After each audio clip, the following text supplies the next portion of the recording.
All right. Well, good evening, Joe. How are you? Doing good. How about yourself, All Chris? right. Well, great. We're going to get started here just in about 1 minute. Want to make Okay. sure we're both on screen, redo our kind of video and audio check. Right now, I am seeing it is live streaming on the channels that I have, so it's pushing out. It is also, Joe, being recorded via Zoom. So I have an additional copy in case we want to go ahead and take some utilize the final product and kind of chop that up for some promotional pieces and things like that. And I'll share that to you, within the next couple of days after we finish up. All right. Sounds great. Thank you. All right. Well, good evening, Carbon County and beyond. I'm Carbon County Commissioner Chris Lukasevich. I want to welcome you to a special edition of Carbon Matters live streaming. Normally, we come together on a Thursday evening, but this being the eve of Veterans Day, I wanted to bring in to have a conversation with us, kind of a primer to get us in the right mentality as we move into Veterans Day tomorrow. I wanted to bring in really Marine, author, tour guide, and historian Joe Musia, and he's going to spend the next hour with us talking about his recent book, Cry Havoc, The Untold Story at Rangers at War. First, I want to emphasize that this week has been the National Associations of Counties Operation Greenlight for Veterans, which raises awareness of the services that county veteran service officers provide to our veterans in 29 states, serving as those bridges or that bridge between the veteran and the benefits that they have earned. So you'll see throughout this country, administration buildings, municipal buildings, bridges, infrastructure lit up in green in recognition. The National Association of Counties, NACO's Operation Green Light for veterans. So again, I want to bring in right now Joe Musia. Joe, as I mentioned, Marine author, tour guide, and historian, seems to have a concerted focus often on World War II, talking about D-Day, Battle of the Bulge, Market Garden, and then a more temporary interest in, let's say, more modern military history with the release of his book with his co-author, researcher Tom Greer, Cry Havoc, The Untold Story of Rangers at War. If you want to learn more than what we might present here about Joe and his many interests, I would recommend you go to his website at, I'm going to say it's Staff Sergeant Smooch at Wixsite.com, but SSGTSMOOCH.Wixsite, that's WIXSITE.com. A lot of information on the work he's been doing, the tours he provides, both in Europe and down in Grenada. With Joe's work, Cry Havoc, he truly brings detail, clarity, and emotion to a ranger on the ground, ranger in active perspective as it pertains to Operation Urgent Fury, 25 October 1983 being the D-Day. This is truly a story of bravery, sua sponte, which is the Ranger motto of their own accord. It's about brothers in arms. And I think more importantly, it's about living up to the 6 stanzas of the Ranger Creed. And the Ranger Creed follows the 6 letters in Ranger. R, recognizing that I volunteered as a Ranger, acknowledging the fact that a Ranger is a more elite soldier, never shall I fail my comrades. Gallantly shall I meet the enemies of my country, energetically, right? Readily will I display, right? And we're going to talk about those attributes that Rangers have. And we're going to give examples where that is exemplified during 1st and 2nd Ranger Battalion's participation in Operation Urgent Fury. A little bit of transparency on this topic from me. This is Carbon County Commissioner Chris Lukasevich in late February of 1981. down in Savannah, Georgia, Hunter Army Airfield in RIP, the Ranger Indoctrination Program. Within just a few days of that picture, I'd be assigned to A Company, 3rd Platoon of the 1st Ranger Battalion. And this is a 1982 photo of the platoon for which I had the honor to serve with. I left the Ranger Battalion in late May of '83 to go to the Special Forces Q course, and I was actually in phase 3 of the Q course, Special Forces Qualification course, when Operation Urgent Fury took place. I had the honor of serving with many of the young men who participated in that operation, to include 3 of my closest Ranger buddies at the time, Steve Kurlowitz, Mark Rodemaker, who was my roommate before I left, and Randy Klein. Randy and his wife Vera, he was a married Ranger, was very welcoming to us and provided us opportunities to kind of have a home cooked meal over at his place numerous times throughout our tour together in the Ranger Battalion. But with that introduction, I want to turn it over to Joe Musia for his opening comments before we get started talking about Cry Havoc, the untold story of Rangers at War. Over to you, Joe. Hey, Chris, great to be here with you and your viewers. Looking forward to talking about Cry Havoc. One quick note, though, my website, it's Staff Sergeant Mooch. My nickname has always been Mooch since I was 8 years old, so It's easy to figure it out. We'll have the link set up for folks who want to visit my website and check out the projects we're working on. But not disregarding that, but we're here to talk about Cry Havoc and these fantastic Rangers that you served alongside of. Yeah, no doubt. So, Joe, how I'd prefer that we proceed generally, kind of in a combined chronological and operational order flow, or order of operations that were taking place on the ground. After, of course, given some geopolitical context for, I suspect there might be many listening tonight who may not even have been born 40 years ago during Operation Urgent Fury. But of course, let's maintain the flexibility to allow the conversation to take us where our interests or comments might. We'll also need to be conscientious of acronyms that may pop up because of the diversity of the audience as we go along. But I think it's important for the listeners to have a knowledge of, well, who is Joe Musia? What were you like growing up? What were your interests growing up before that call to service to get you into the military, Joe? Well, I'm a military brat. My father was in the Air Force during the Vietnam War. My parents got married and were serving. My father was serving in New Mexico at the time. He got orders for Okinawa. Well, he got offered orders to either a 1-year unaccompanied tour to Greenland or a 2-year accompanied tour to Okinawa. They chose the latter, and I was the return baggage alongside them. Okay.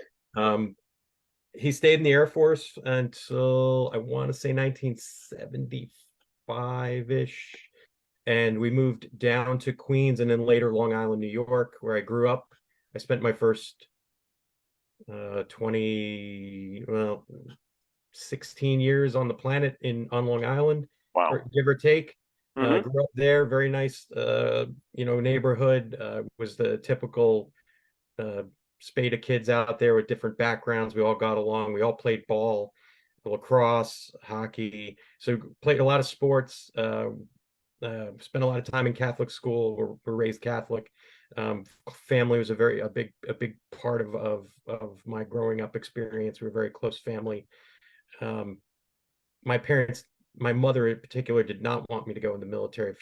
If I did, she wanted me to go in the Air Force. I completely blew that out of the water and joined the Marine Corps.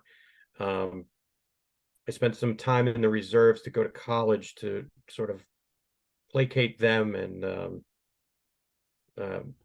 fulfill what I felt was like my son's duty to my parents, was to do what they wanted me to do at that point. But at the end of the day, I really wanted to be a Marine, and that's what I focused my sights on. My first NCO, one of my first NCOs when I got in the Marine Corps was a Grenada and Beirut veteran. And had quite a few Beirut veterans that were, and even a few Vietnam veterans that were still in the ranks.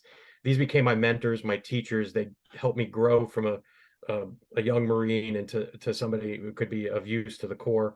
But I kind of grew up on those stories of those 80s deployments, and a lot of it was on the East Coast was focused around Beirut.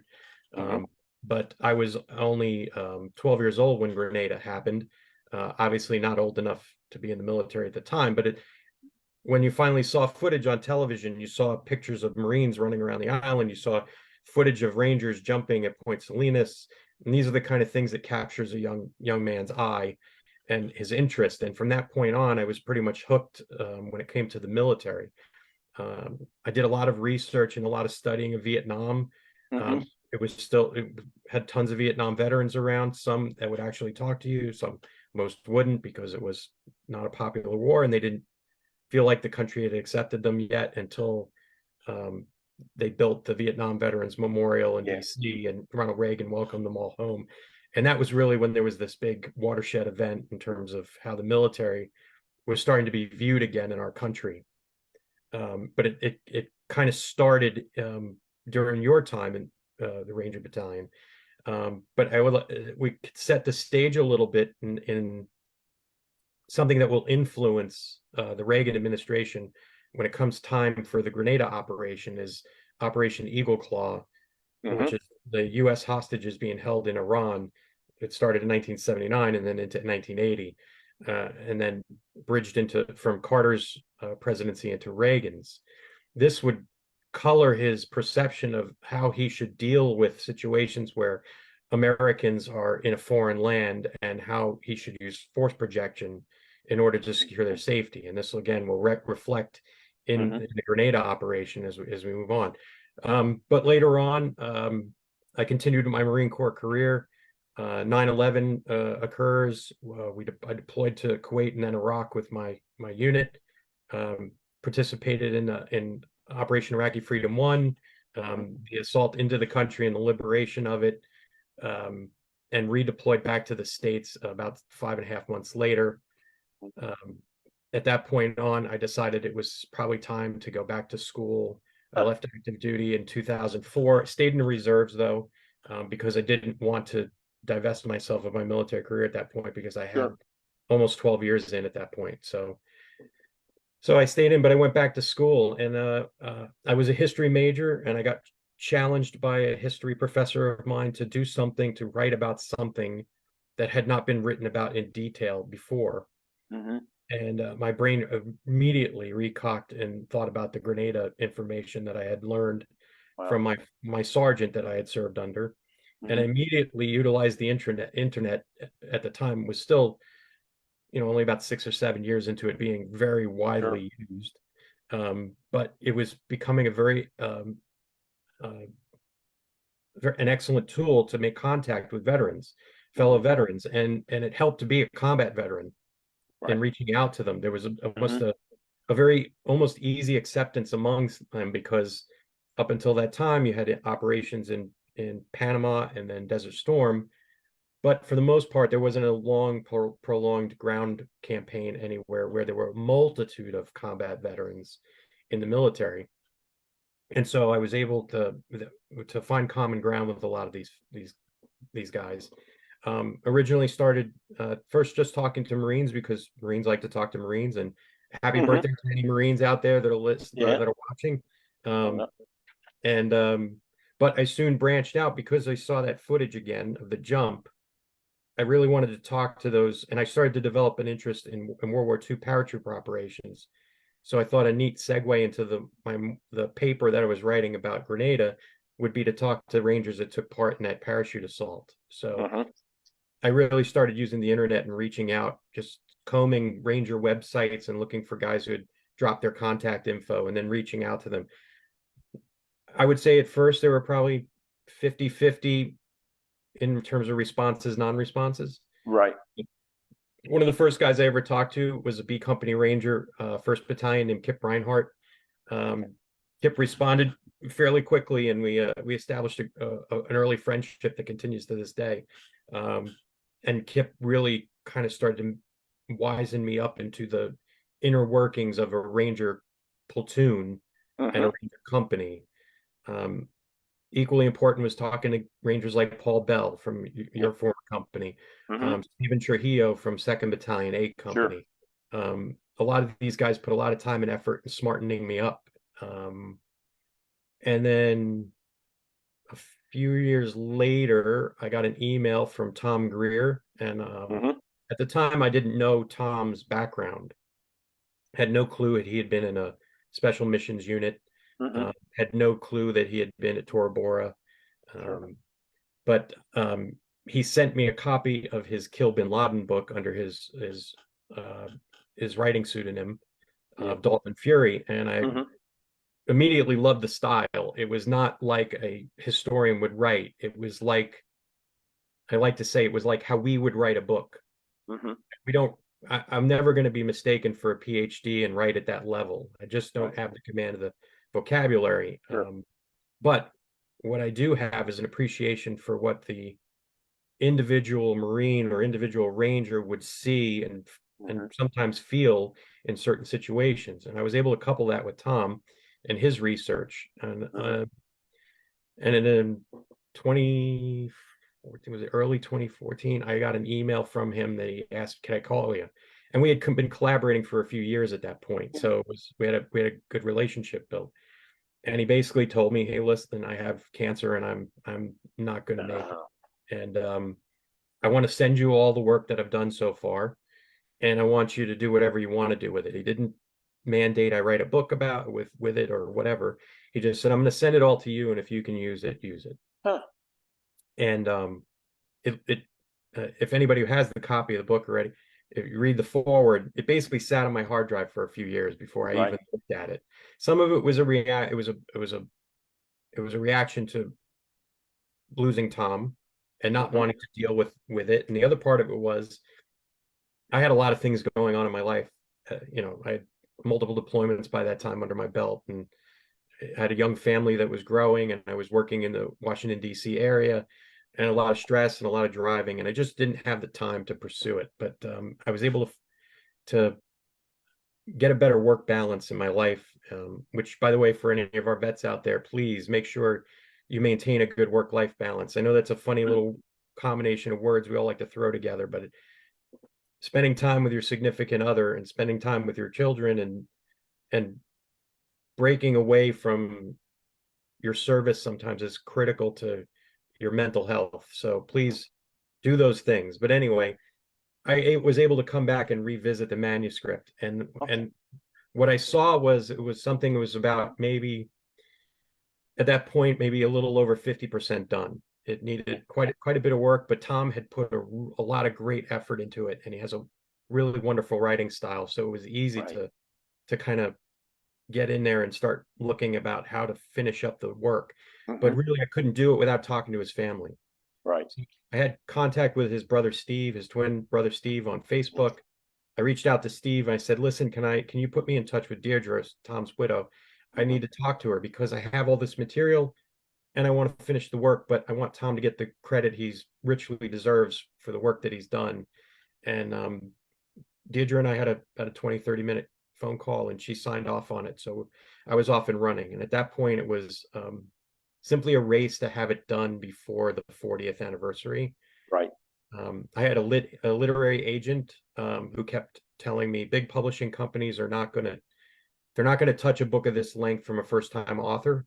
I said, "Well, my co-author is a New York Times bestseller, so you can't sell that." And they're like, "Well, he's not here to represent himself, so it's you, so they're going to look at you." And it was constantly getting, "You need to chop this down to 90,000 words. It needs to be about 250 pages." And I said, that would do a complete disservice to the men that served in these units on that operation. And I refused to do it. And essentially, he and I came to agreement that we would suspend our contract and I would self-publish it. That put a lot of time on the couch in front of the laptop and grinding away. And I'm sure my wife is very happy that it's all over now. But I'm spending equal amount of times now triaging orders and stuffing envelopes and putting them in the mailbox. So it hasn't Right. ended yet, but that's how we got here. Sorry, it's a long. Okay. No, that's good. Let me jump back though. So you were a military brat. At what point did your father leave the service? How old were you when he left the service? I believe he was 75. So I was about 4 years old. It was right after my sister was born. So Okay. So it was you were fairly young. Do you have any memories of the military as a military brat at all? I have some like very vague memories of Quonset huts on Okinawa. Oh, okay. Wow. Interesting. Okay. That's the limitation of it. But I had my best friend growing up. His father was a Cuban Missile Crisis Marine, and Okay. my buddy Rob and I, we actually ended up serving together later on. But Bob, his dad, kind of allowed that to that a love of the military and the fascination with it and the stories to grow. And I got to meet Rob's grandfather, who was a Silver Star awardee from World War II with the 24th Infantry Division. So he was a 24th Infantry Division. Mm-hmm. So it was there's always, and then we're a Gold Star family. My mother's uncle was killed in World War II in the Pacific. He was an aircrew member that his aircraft crashed off of Guadalcanal. So we've always had the military in our family, and then both my grandfathers served in World War II in the Pacific. So it's always been a part of who we are as a family. I mean, we're an immigrant family. Sure. Okay. Italians on all sides, and except for my maternal grandfather as English Irish. But we've always served. We've always been kind of citizen soldiers. Mm-hmm. Not permanent. I'm the only one who's ever retired. Okay, right. Well, it's interesting you just mentioned the 24th Infantry Division, because you might not know the association with 1st Ranger Battalion and the 24th Infantry Division. 24th Infantry Division at the time of Grenada was down at Fort Stewart. So those Rangers who would not meet the standard, we would say they do the duffel bag drag down to the 2x4, or you might say the Black Chinook came and took them away and stuff like that. Yeah, the Victory Division. Yeah. Well, it's interesting. There's no doubt in your book that what Abel and Trujillo did to kind of help you understand the Ranger mentality, or a Ranger battalion, of course, the platoon level units and stuff, was very effective, because, as I like to coin it now, that Ranger on the ground perspective that you brought to the book in your writing could only have been brought to realization through a good, thorough understanding. So I think you were very effective, and they were very effective in whatever tutelage, mentoring, guidance that they may have given you, Joe. Yeah, there's not much. I will say there is a lot of similarities between the way a Marine small unit operates and the way the Rangers operate, in terms of that. You guys at the time had what we call the Wolf Pack, or the Spec 4 Mafia. In the Marine Corps, it's always been the Lance Corporal Mafia. Yeah. You get raised by those fellas there that have been for a while. Some of them might be terminal E3s or E4s or whatever, but those guys have a lot of institutional knowledge. They've been there for a while, and they can be a positive force. I saw that firsthand, and Paul and Stephen really were able to stoke that in terms of my ability to understand it, because it resonated so well with me. I'm going to ask you, Joe, and you did within the comments you made a few minutes ago, you did mention it, but why this book and why now at this time? Yeah, I started my original research back in 2003. So there were a lot of factors at play. One, again, the 40th anniversary coming up. Two, we're all getting a little bit older. Right? And I had a number of the Rangers tell me, please get this done before we're all gone. Because we want to be there for our kids and our grandkids to see, to read and understand what we did. Because for the American public, a lot of them there's not a very favorable view of the Grenada operation because they don't understand it. They didn't understand it. It looked like a big, massive superpower beating up on a third world country. And they didn't really understand that the operation and the effect it had on the men. And this is something that continues to this day.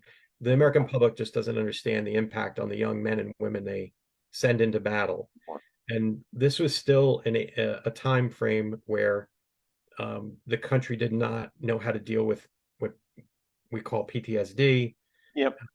And a lot of these guys came back scarred, and they were like, well, you're only there for 3 days or whatever. But if you see your best friend killed in front of you, it doesn't matter if you're there for 3 hours or 30 days.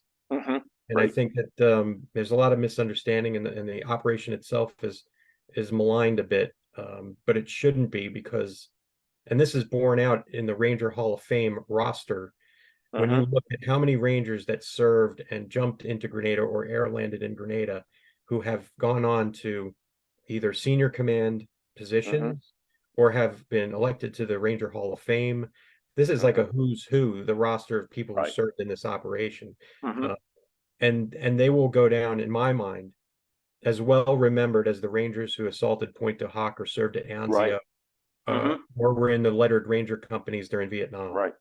So yeah, and I think, add to that those who served with Merrill's Marauders. And why I bring up Merrill specifically is because as we were gathering, and I'm starting to get goosebumps here, when we were gathering in Savannah a few weeks ago, quite a few of us from 3rd Platoon were around talking about, in the early 1980s, it might have been 82,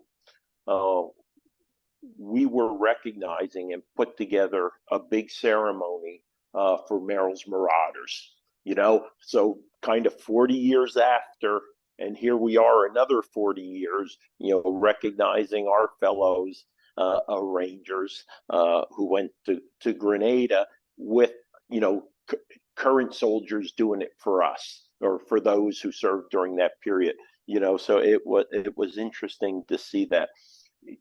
You started talking. Go ahead, Joe. Sorry, and the last motivation obviously was to do it for Tom, to get it done for Tom. Yeah, that was it. That was the 3 motivations. We're all getting a bit older, and I wanted to make sure it got done. The 40th was coming up, and I wanted to make sure we honored Tom properly by getting that book out and making sure his name was front and center on the cover. And think you mentioned the fact about his service during Tora Bora, because I was just listening to Pete Blaber, another one of his, would have been another fellow operator who was participated in that operation on the Team House podcast. And although Tom wasn't mentioned, Pete is although he was focused on another book he was writing, brought up Tora Bora and the actions there. And so I'm going to kind of switch a little bit. And could you give the geopolitical environment of let's say the late 70s, 1980s, that had kind of set the stage for, as your comments were, kind of the decision by President Reagan to go forth and execute Operation Urgent Fury? Yeah, so as we touched on before, again, keeping in mind the Iran hostage situation from 1980, that had a clear influence on President Reagan going forward. But what you had happening in Grenada at the time was they were slowly sliding into the Marxist camp. They had several agreements with Russia and Cuba, training agreements, equipping agreements, ammunition stockpiles, weapon stockpiles, and of course, the runway that was being built at Point Salinas, a 10,000-foot runway capable of handling most heavy bombers and tactical aircraft. So that was of concern. And Maurice Bishop, who was the prime minister of Grenada at the time, was very much aware of this. And he had approached the United States about becoming more friendly with them before they started to slide towards a full Marxist makeover.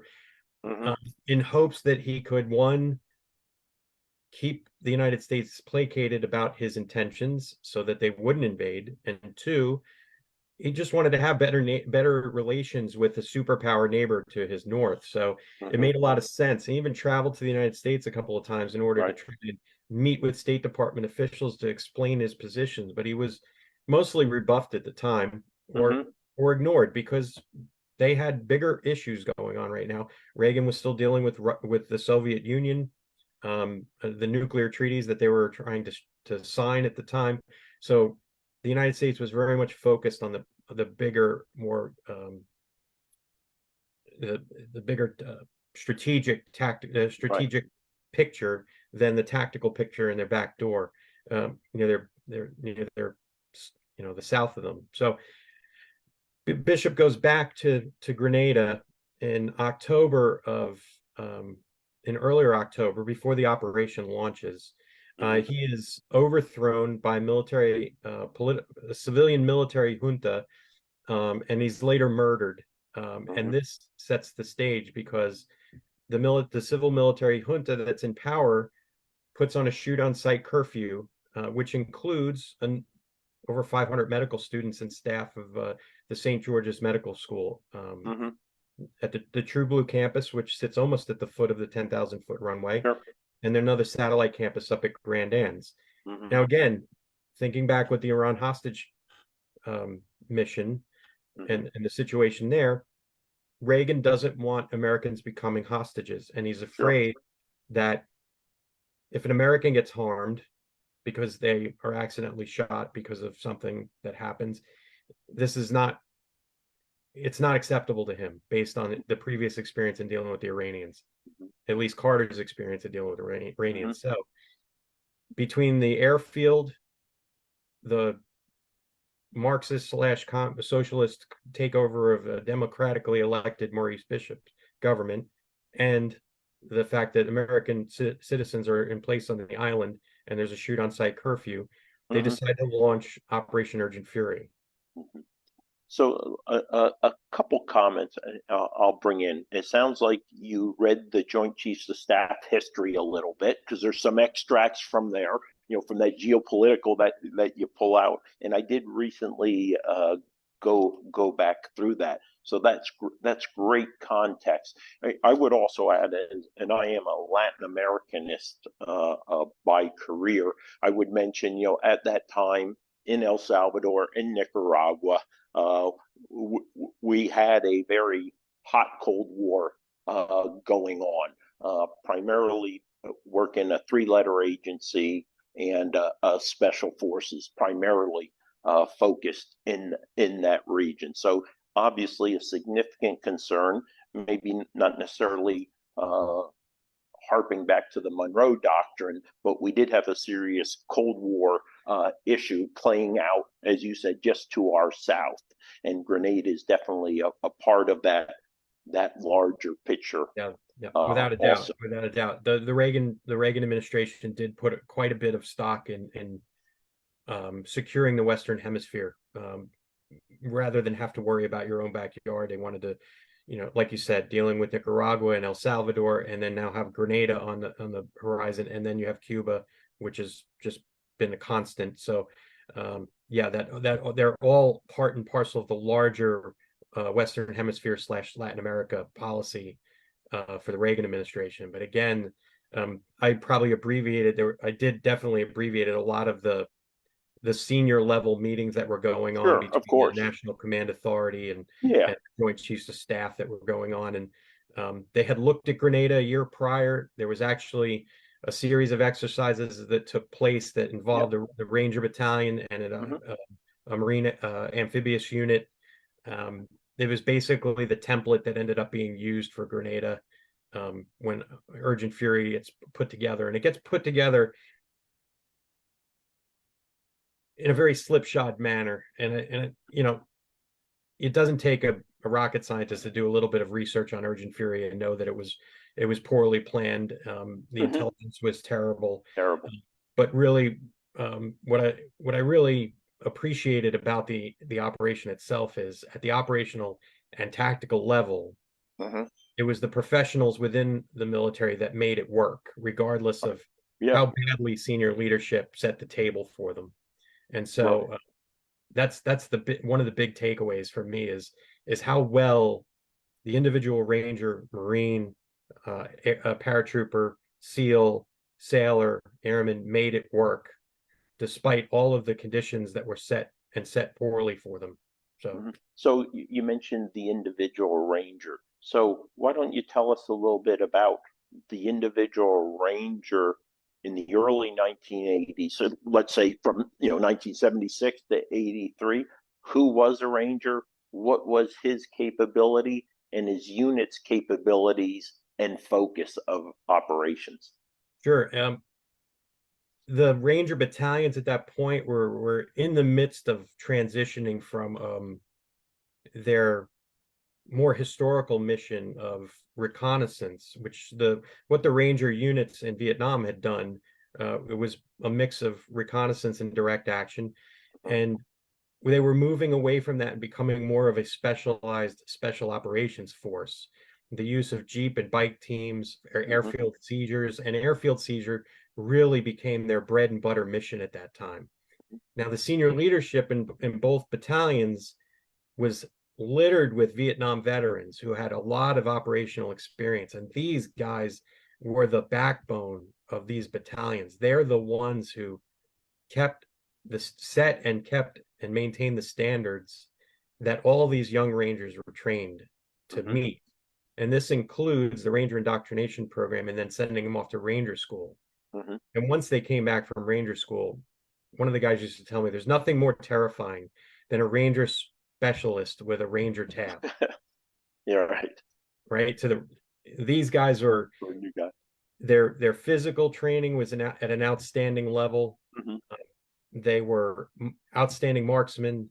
They knew how to use their weapon systems. And even though they kind of lagged behind, despite their special status, they lagged a little bit behind the regular Army. Like the 82nd Airborne was starting to get the Kevlar helmet. The Rangers are still using steel pots at this time. M16A1s. They were using M67 recoilless rifles when the rest of the Army was starting to move more towards the Dragon missile launchers. I mean, the Rangers are still using Vietnam era M151 Jeeps, but they were tricked out in a more special operations focus. So multiple machine gun mounts, night vision gear, blacked out night vision lights. As you well know, Chris, since you spent a lot of time working with those, they really became very adept. And not only that, working with the newly formed Task Force 160, which is the Night Stalkers, the very specialized U.S. Army unit that works with all the special operations units.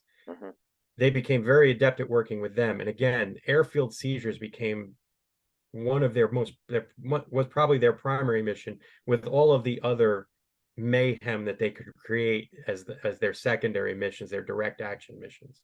Okay, so it seemed like they're making a transition from simply part of the Abrams Charter, which was for them to be the finest light infantry in the world, and there's more elements to that, to then also being special operations capable. And we can go all the way back to Desert One, when elements of 1st Battalion participated at Desert One during Operation Eagle Claw. Hard Rock Charlie had a key role in Operation Eagle Claw. So yeah, most definitely, completely agree with what you're saying with that, because and the funny thing is, it's a trial and error at that period, because after Grenada, when the 3rd Battalion and the regimental headquarters is stood up, the regimental headquarters forms the Regimental Reconnaissance Detachment, which ends up going back to perform a lot of those missions that were done previously by those lettered Ranger companies. Although they're not jungle focused like the Vietnam era Ranger companies were, they perform a lot of those reconnaissance missions that were kind of pushed to the side a little bit as the Rangers adapt to this more of a special operations force, light infantry, superior light infantry force, airfield seizure, and things of that nature. So they realized that they had created a gap by divesting themselves of that capability, and then brought it back again, which was when they formed the regiment. But then, as you know, then it gives them the full range of capabilities instead of just a smaller range of capabilities. So and I do want to mention for the listening audience, when Joe's talking about Rangers in the context of a Ranger battalion. There is a distinction, and we play some word games in battalion with it. Qualified Ranger versus Ranger qualified. And as Joe talked about Ranger school, you can be Ranger qualified and be in almost any unit in the Army, but to be a qualified Ranger, you have to serve in battalion. Or we also use the term, and one side could be, somewhat a little maybe derogatory. You have a tab bearer and a tab wearer. We have these distinctions of regular Army guys running around with the Ranger tab versus those who have served in battalion. So in '83, and this is pre-regiment, because regiment, came about after Grenada, and I suspect part of that was the ability shown by battalions, and probably the Goldwater Nichols Act might have played into it in the formation of Special Operations Commands. But two battalions, one on the West Coast, one on the East Coast, Fort Lewis, Hunter Army Airfield. Are they standardized? What did they look like? Did they have unique qualities, characteristics? I would say they most certainly did. They were two unique entities. There was no unifying command, so they were almost like their own little fiefdoms in terms of how they operated.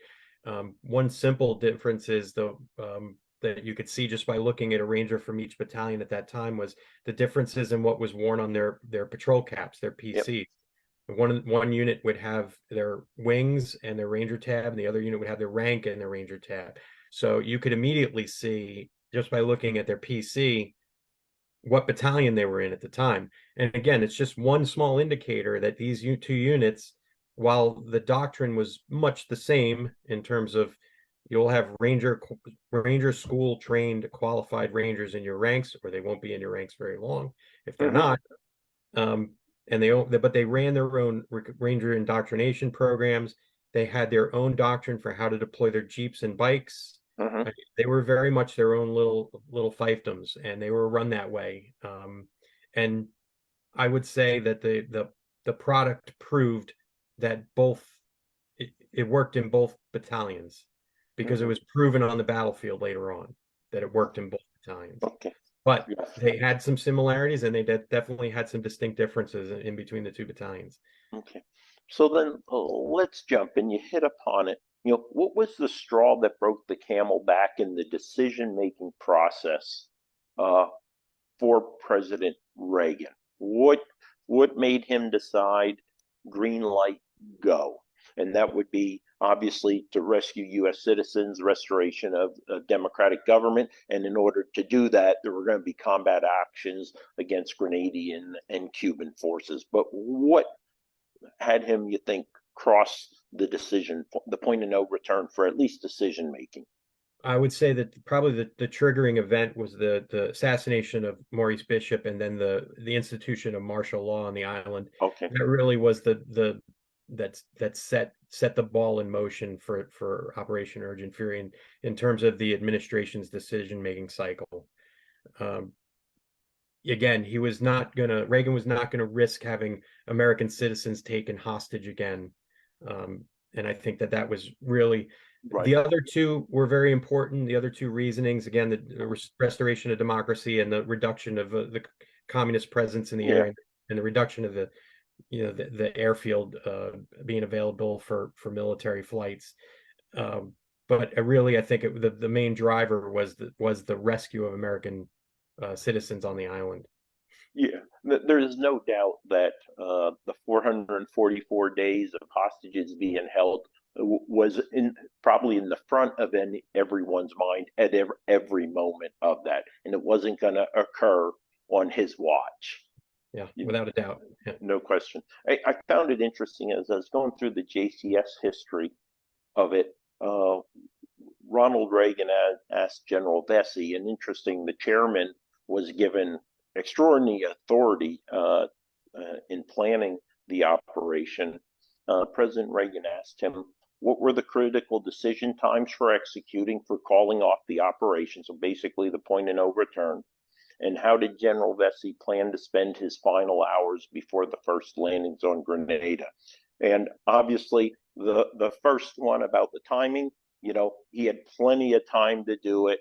They could be in midair, or the Marines, until they basically launched off their landing ships, he could call them back. But I found it interesting just from a soldier perspective, where we're always so concerned about micromanagement from the highest levels, what General Vesey said in regards to what he was going to do once the call was made to launch the operation.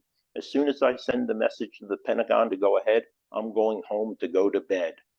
We've given the mission to an operational commander. He has the forces that he believes he needs. He knows that he has the full support of the SecDef, the Secretary of Defense, and you, the President, and the Joint Chiefs of Staff. If he needs more help, then he'll call for it. But otherwise, there is nothing you or I can do until these troops have landed, unless you decide to call it off.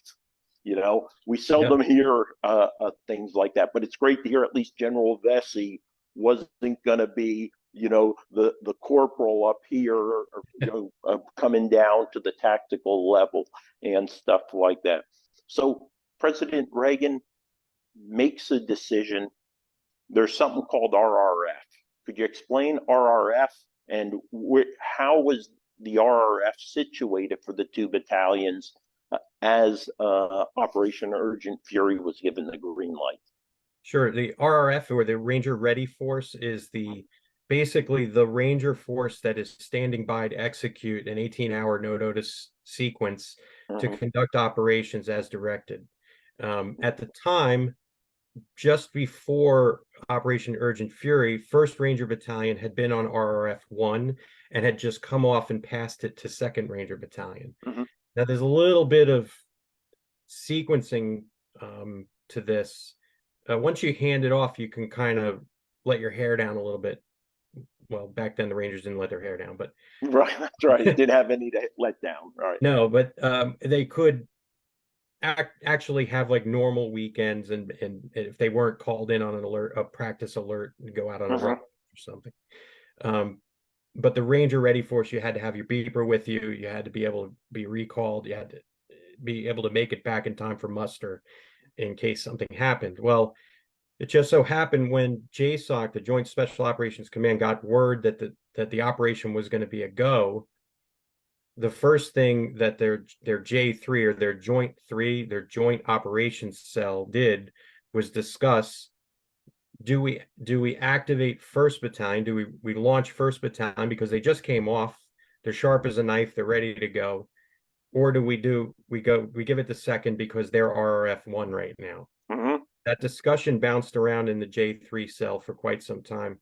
John Reitzel and Ken Bauer, who were the J3 officers, action officers at the time. If I could intercede right there, so you mentioned a name, and I put it in my, I coded it in my run of the show, El Cid.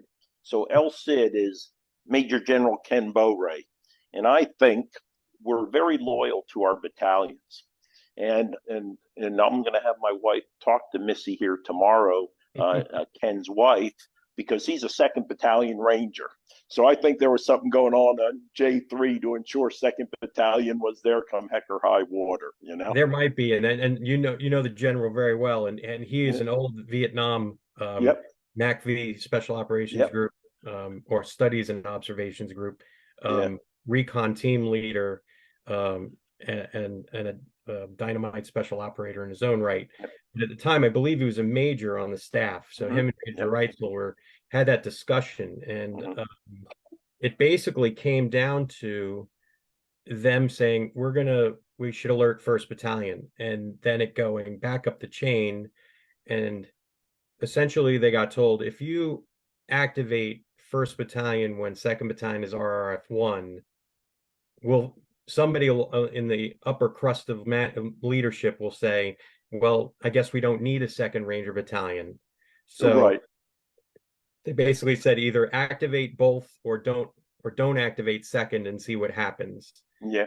Well, I thought they had one good point about why 1 and not 2, because the 1st Battalion has just come off RRF 1, but importantly, they just did Demo 3.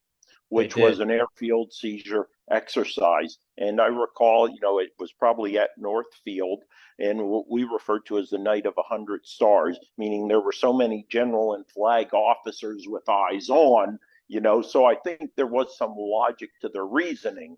And some additional, they'd also done Reforger and done exceedingly well during Reforger. Right, and then really did Demo 3, as you know. Yeah. And geographically, they're on the East Coast, so they're closer to the target country.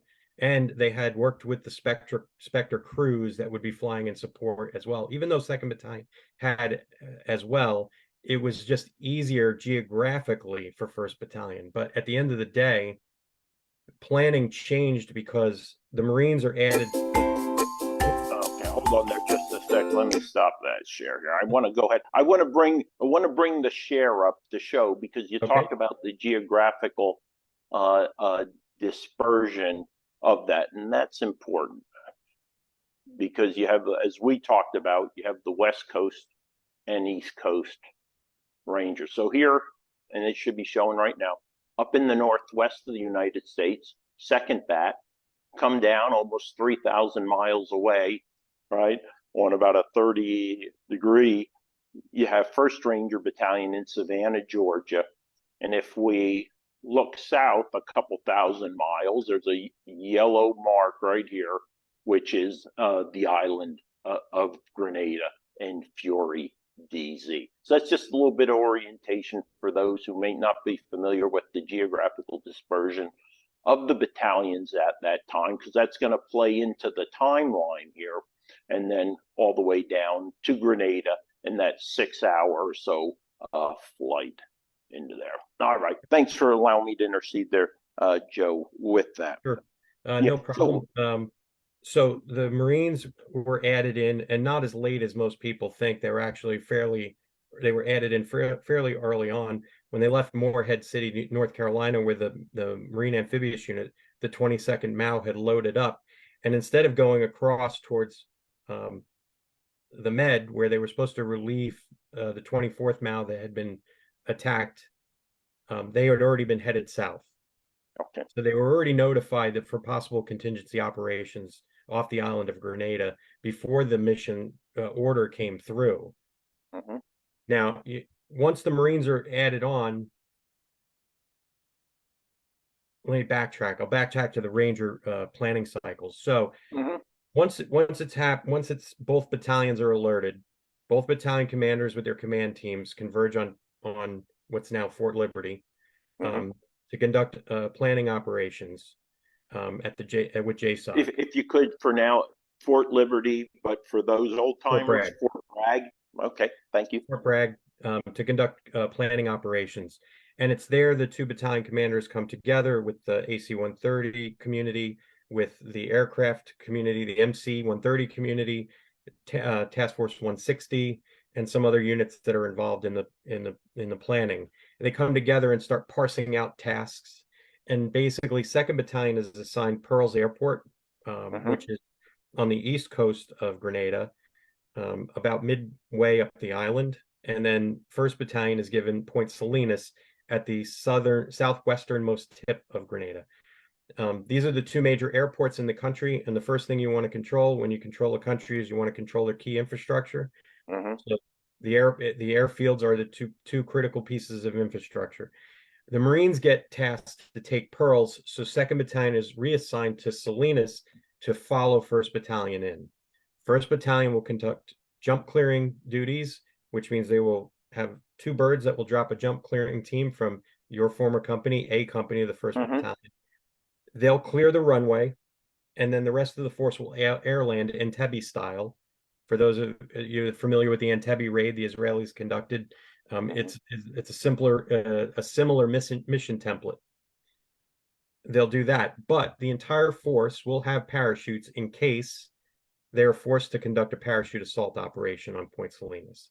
So the 2 battalion command teams both head towards Hunter Army Airfield in Savannah, and Lieutenant Colonel Hagler, commanding 2nd Ranger Battalion, calls back to his battalion and says, "I'll meet you at Savannah at Hunter."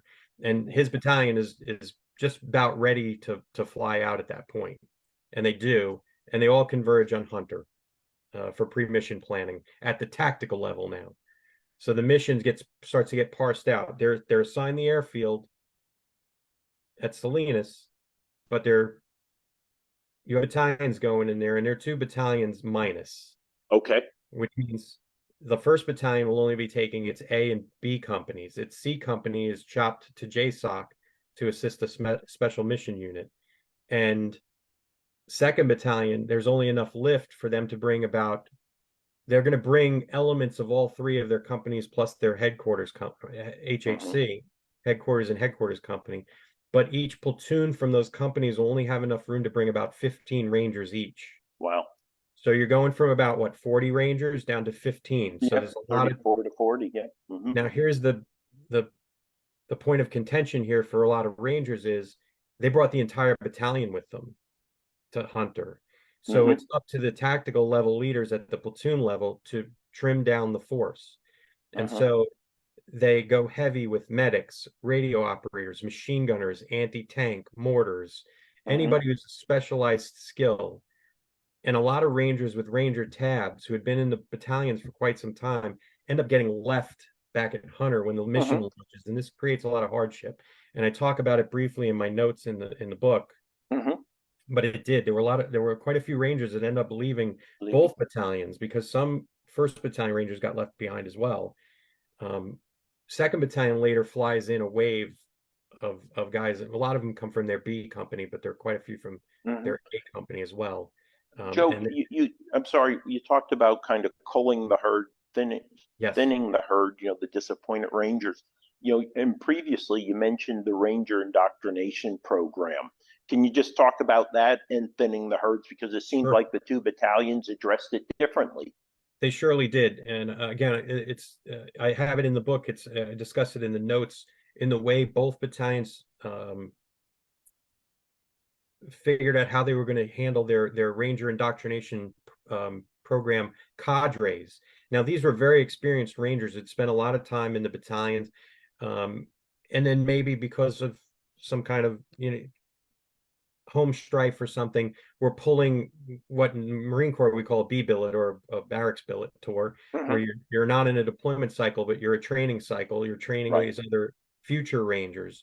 So both battalions viewed these as critical positions. So these were very key individuals here, very highly trained Rangers in those cadres. Well, 1st Battalion decided their RIP cadre would remain in situ and continue training their RIPpies.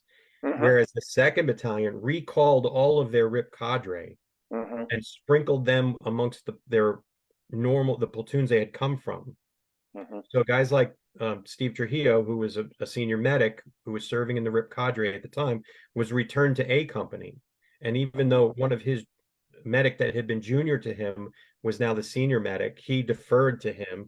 A guy named Jerry Holt, a very fine medic in his own right, who performs very bravely at Calvini later on. Steve kind of just defers to him as it's his platoon and he's the senior medic, but he falls in with his old platoon.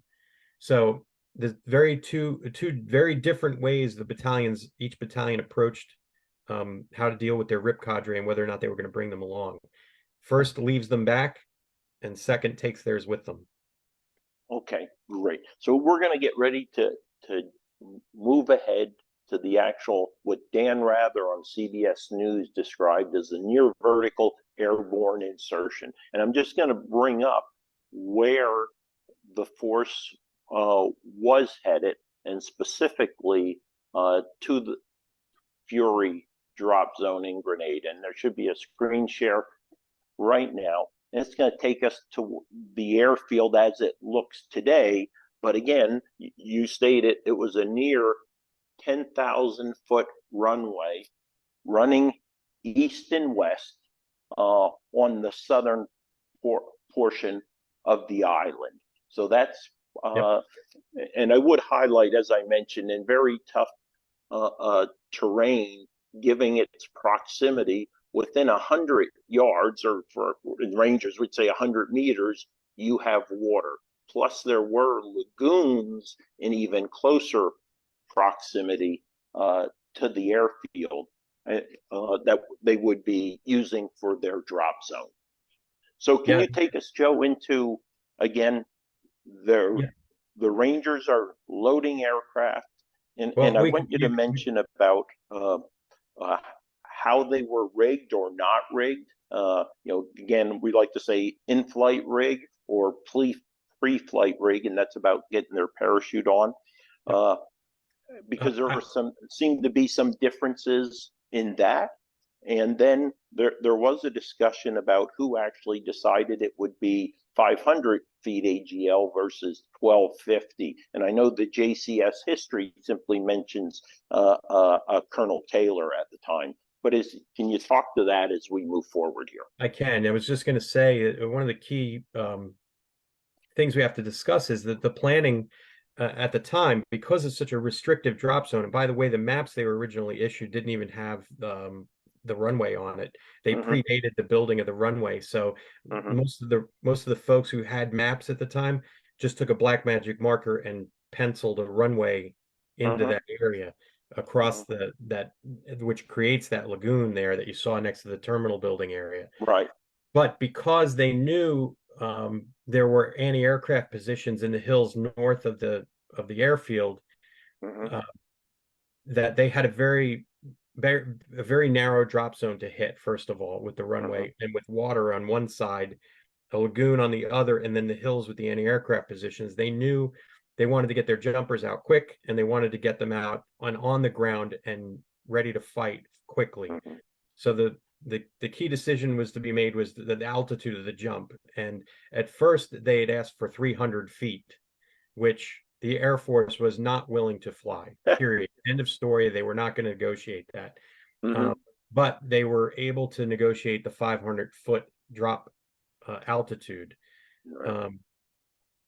So although the JSOC history says it was Colonel Taylor, it was more of a debate between Colonel Taylor and Lieutenant Colonel Hagler and Lieutenant Colonel Taylor on one side, and the air crews on the other. And finally, they come to a mutual decision of 500 feet. If you talk to both battalion commanders, they both tell you they made the decision. Right. But there were some other participants in that meeting that basically said it was more of a collective decision amongst the group. So I'm all about giving credit where credit is due, but it seems like it was more of a collective decision than one guy pounding the table and saying, I want that altitude. So, and if I mischaracterize that and neither one of the two colonels are listening, my apologies for mischaracterizing it, but that's the way the people that witnessed the discussion described it to me. So that's how they settled on it. So as they get to the airfield and they start staging, most of the Rangers rig up before they get on the plane. And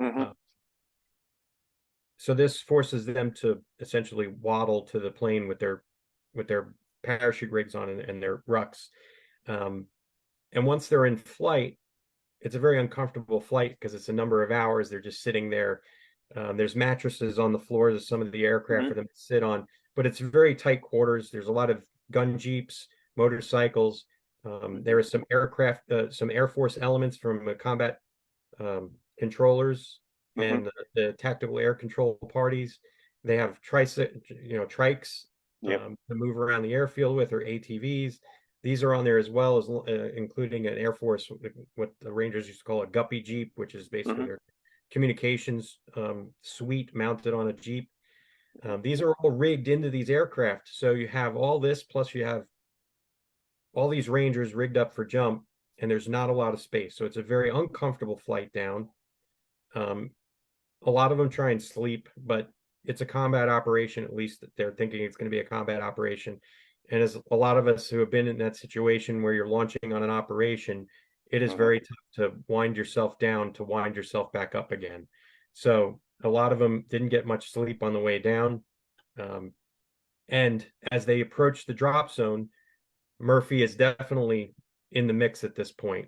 The AC-130s move ahead and begin doing airfield reconnaissance, drop zone reconnaissance, and they're immediately spotted.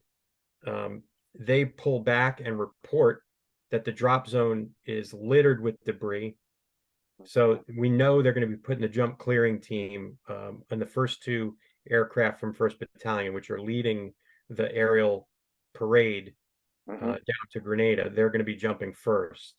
But what ends up happening as they approach the drop zone, they have to pull off due to the anti-aircraft fire.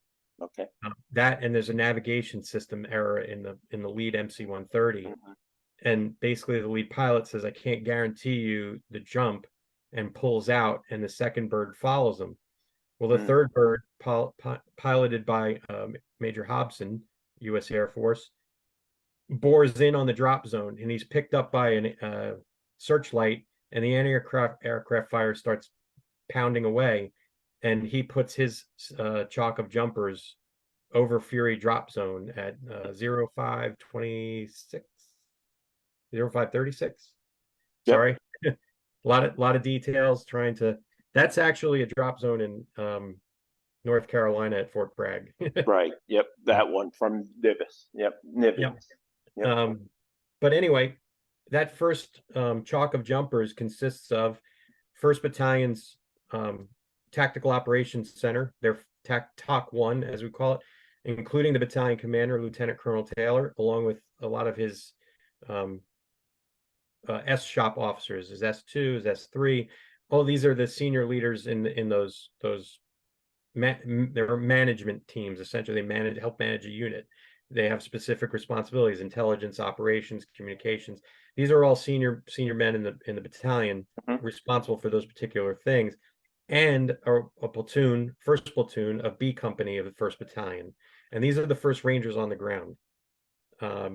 All told, they're on the ground for about 25 minutes by themselves, where they're trying to clear debris off the runway. And luckily, they have not only their FIS officer, Captain Ike Eisenbarth, who is their fire support team officer, but they also have their TAC-P, senior TAC-P, U.S. Air Force TAC-P, Major Jim Roper. And they begin controlling Spectre and pounding these anti-aircraft sites and fighting positions that are in the hills north of the airfield. And this really keeps them away from attacking the Rangers and sweeping them essentially right off the drop zone. So it allows them the breathing room they need to start removing obstacles. But they're on the ground for almost 25 minutes before the fire is reduced enough to start putting more jumpers over the drop zone. Okay. So we're getting Rangers on the ground. The first casualty, how does that take place? Is that part of the airfield clearing when that takes place? So after a number of aircraft have dropped, right, the Rangers begin moving to their assembly areas, and from their assembly areas go about taking their objectives. So A Company of the 1st Battalion has the northeasternmost of the runway, of the hills above the runway, along with the Trubu campus, which they have to secure the students and staff that are there, and then seal off the eastern end of the airfield. B Company has the hills above the terminal area and linking up with A Company, and then spreading back towards where the control tower is north of the runway. And you could see it on that lateral photo you posted up. You could see some of those terrain features. So they begin seizing those areas. So where it says point on the screen there, that's A Company's area to that and to the right of that. And B Company is above that, the retaining pond where it says Fury DZ. Right here. Yeah. And then over a little bit to the right, and then over to the left again behind the terminal building areas. That's their areas of responsibility, and that they begin fighting. But a lot of the Rangers are on the south side of the runway at that time, and they're trying to. Some of them are fighting behind the control tower, behind the terminal buildings there, and up and to the right of it, trying to clear the Grenadians and the Cubans out of those areas. And the other Rangers from A Company are trying to get across into the hills, but there's a number of Grenadian fighting positions up there, and they are firing down on the Rangers. And they attempt 2 assaults across the runway. Before they do, though, a number of Rangers are already starting to move that way, and a truck filled with Grenadian troops comes across from the eastern end of the runway down to about where those 2 larger hash marks are on the eastern side of the runway. Yep. We're talking right here. There. and that truck is stopped by Private First Class Ron Tucker and Specialist Mark Yamani. Mark is a machine gunner, and at the time, Ron Tucker was his assistant machine gunner who was carrying all his ammunition for him.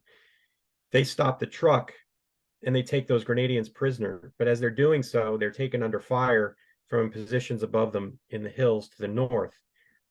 Mark is behind the front wheels of the truck. The truck is positioned parallel to the runway.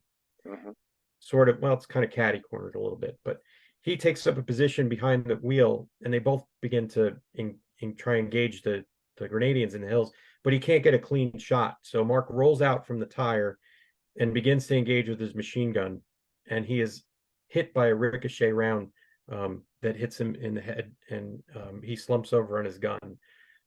At that time, a number of Rangers had joined Ron Tucker at the truck, and they begin life-saving with Mark.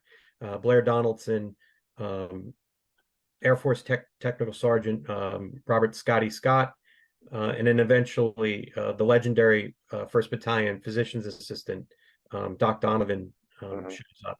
And they all attempt to keep Mark alive, but unfortunately he passes, and they are able to get him off the battlefield.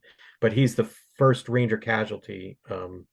He's the first Ranger killed in action at Point Salinas.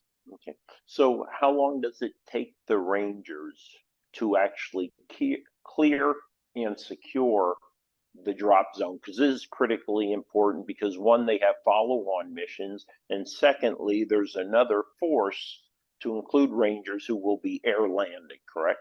Yes. So by 07 in the morning local, all of the chalks have dropped pretty much at that point. The anti-aircraft fire has been reduced to the point where they can get all 12 of the aircraft to drop. Now, once that happens, there's still an airland package, because they need their gun jeeps, motorcycles, the trikes, all of the vehicles that are on those planes have to come in and be offloaded. So they bring those in, and at that point, the various jeep teams come off the aircraft, and they have their assignments. And the Ranger battalions use their jeeps and motorcycle teams as sort of a reconnaissance screen and hard point where they can seize key terrain with and hold, because these jeep teams have a tremendous amount of firepower. They're armed with Stinger missiles, flash rocket launchers, 2 machine guns. They have 4 Rangers on them with a full spade of weapons. They have an M67 recoilless rifle. They are fully equipped to hold, say, an intersection against a far larger force.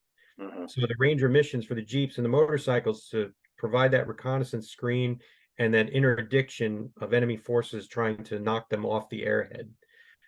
This one, the jeep that I think we're leading on towards is Jeep Juliet 5, Jeep Team 5. They come off their aircraft, kind of a mixed bag. A couple of those Rangers weren't supposed to be on that Jeep at that time. Randy Klein was one of them. It was supposed to be Rand Miller from A Company was supposed to be driving, but Randy demanded to be put on the mission, and he was given the Jeep team with Mark Rademacher, Marlon Maynard, Russell Robinson, and Tim Romick on the machine gun. And these Marlon Maynard probably had the worst go of it. He had been recycled from Ranger School and returned to the battalion, and he was a towed jumper. He actually was supposed to jump. He was a towed jumper, and they hauled him back in the aircraft, and then they put him on Jeep Team 5. Well, then also Mark Rademacher, who was supposed to jump, did he not have a fall prior to exiting the aircraft? He did in the aircraft, and he wasn't able to make it in time, and they waved the aircraft off at that point. Right. And figured, we're just going to airland everybody on this Jeep and deploy as a Jeep team. So they haul Marlon back in. They get him centered. Hey, you're good to go. You're good to go. He nods. They're ready. They put him on the Jeep. They airland. They get the chains off. The Jeep runs out. Now, a lot of the Rangers who were carrying radios suffered catastrophic destruction of radios upon landing. Despite the lower jump altitude, there was still quite a bit of wind on the drop zone, which caused oscillations in their chutes. So the Rangers are kind of swinging back and forth. This caused very violent landings, and a lot of radios got damaged, including the radio of A Company's executive officer, Terry Driscoll. And Terry was supposed to contact the Juliet 5 and update them on the mission, because the Grenadians were contesting, the Cubans and Grenadians were contesting the drop much more violently than was anticipated. Terry was going to tell them, hey, I don't want you going out as far as I thought we were going to have you go out. Right. Come back over here and we'll readjust your mission, but he can't because his radio is destroyed in the drop. And he tries to signal them as they roll by, and they just go racing up the end of the runway and out on an access road and head out. And another Ranger named Frank Moore is in a second Jeep who's trailing them. And they get to an intersection, and they stop to check their map because they're not sure if they're in the right spot, and the maps are not jibing up with the terrain. And Frank gets out of his Jeep and walks up to Randy, who's in the driver's seat, and he said, Sergeant, I think we've gone too far. I don't think we're in the right spot. And Sergeant Rademacher looks over him. He goes, hey, look, we got the recoilless rifle. We got the machine guns. We can defend the position well. Don't worry about it. And then Randy looks at him and says, hey, listen, we're just going to go out a little bit further, recon the area up there, make sure we're in the right spot. And if we're in the wrong spot, we're going to turn around and come back. He tells Frank to go back to the airfield, which he does. They continue up the road. Now, Tim Romick was the only survivor of this ambush. Right. He came back. There's some discrepancies in the story between people he told and how it was interpreted. So we really don't have a full, clear understanding of what happened. A lot of this I assembled in talking to Rangers that Romick had talked to. But what I did was I interviewed them independent of each other, and then looked for the consistencies in the stories to assemble it. So I feel like this is and based on what was told to me, I feel like this is the best representation of what happened to them. There's a drive-in theater, or was a drive-in theater in that area. They drove past it, realized that they had gone too far because that was indicated on the map, the drive-in theater. They had turned back around, and as they did, the Grenadians had seen them go by, and then they decided to lay in wait and execute a linear ambush on the Jeep. And when they fired a rocket-propelled grenade launcher, and the RPG hit the front of the Jeep, stopping it immediately. And then the ambush area was swept with automatic fire. Randy was killed right away. Marlon was killed right away, and so was Russ. Mark was able to get out of the Jeep because he was on the far side of the Jeep from the ambush. And Tim was hit 3 times and knocked off the gun and out of the Jeep. He had his 45 left on him. Mark had his M16A1 and his M203 combination. They knew they were in a tough spot. They were well outnumbered. And Mark knew they needed help. They weren't going to be able to get out of this if they didn't have more Rangers out here to help them. So he looked at Romick and he basically said, go back to the airfield and get help. And Romick didn't want to leave him. He pulled out his 45, cycled around in it, and he's like, I'm not leaving, Sergeant. And Mark didn't give him any choice. He basically told him, you are going, and I will cover you. They broke from cover. Mark fired a 40-millimeter grenade launcher round, which killed one of the Grenadian attackers. But as they assaulted across the road, Romick did not do what he was told. He assaulted across the road with Mark. Mark was hit and killed, and Tim was able to kill a Grenadian soldier with the 45 and slid into his position. He recovered the machine gun that the Grenadian was using, and the other Grenadians ran, and Tim ran back down the road towards the airfield, and he came in bleeding from his multiple wounds. They pull him in a hole, and he basically reports what happened. But not soon after this, the Captain Abizade sends out a patrol from 2nd Squad, 2nd Platoon, to go and retrieve the Rangers, not knowing what had happened to them, because I don't know if Romick reported that Mark had been hit or not. Right. but he certainly knew the other ones because he said um, a legendary ranger named Terry O'Connor is a platoon sergeant is there as well, and he basically says, Sergeant O'Connor, they're effing killing my team. Um, so he reported that they were being shot. So that once that report gets back to Captain Abzate, he sends out that squad from second platoon, and that kicks off a whole other series of events with an armored counterattack on the airfield, Right. airstrikes called in at danger close, and all this happens in a very short period of time. But luckily, a number of the Rangers that were involved in those actions, I was able to interview and get those really intimate details about those fights. And this is where I think the book itself has its real strength, is it puts the reader in the back pocket of those Rangers during those fights to understand what they're seeing and they're feeling and how they're reacting. And really, again, this is where I think the high level of training and physical stamina of the Rangers really comes to the fore of the story when you start reading those small unit actions. So why don't you choose one or two of those as vignettes, Joe, and talk us through them, based upon the characteristics that you just mentioned that you clearly have been able to put into words. But could you, for the audience that's listening, take one or two of those vignettes and give examples of what you were describing in the way of characteristics of these Rangers? Sure. And before we'll get to the Ranger actions at Grand Dans and Calvini, where Second Battalion really comes to the forefront of the story. But for now, we'll talk about when that patrol from Second Squad goes out. Their platoon leader is hit in an exchange with Grenadian soldiers, and he is physically packed on the back of two Rangers up a hill. Now this man is a very large man, and the two Rangers that were carrying, especially one of them, is not a very large man. But again, this stamina. First of all, the one Ranger runs out of cover, retrieves the Ranger lieutenant, brings him back to cover.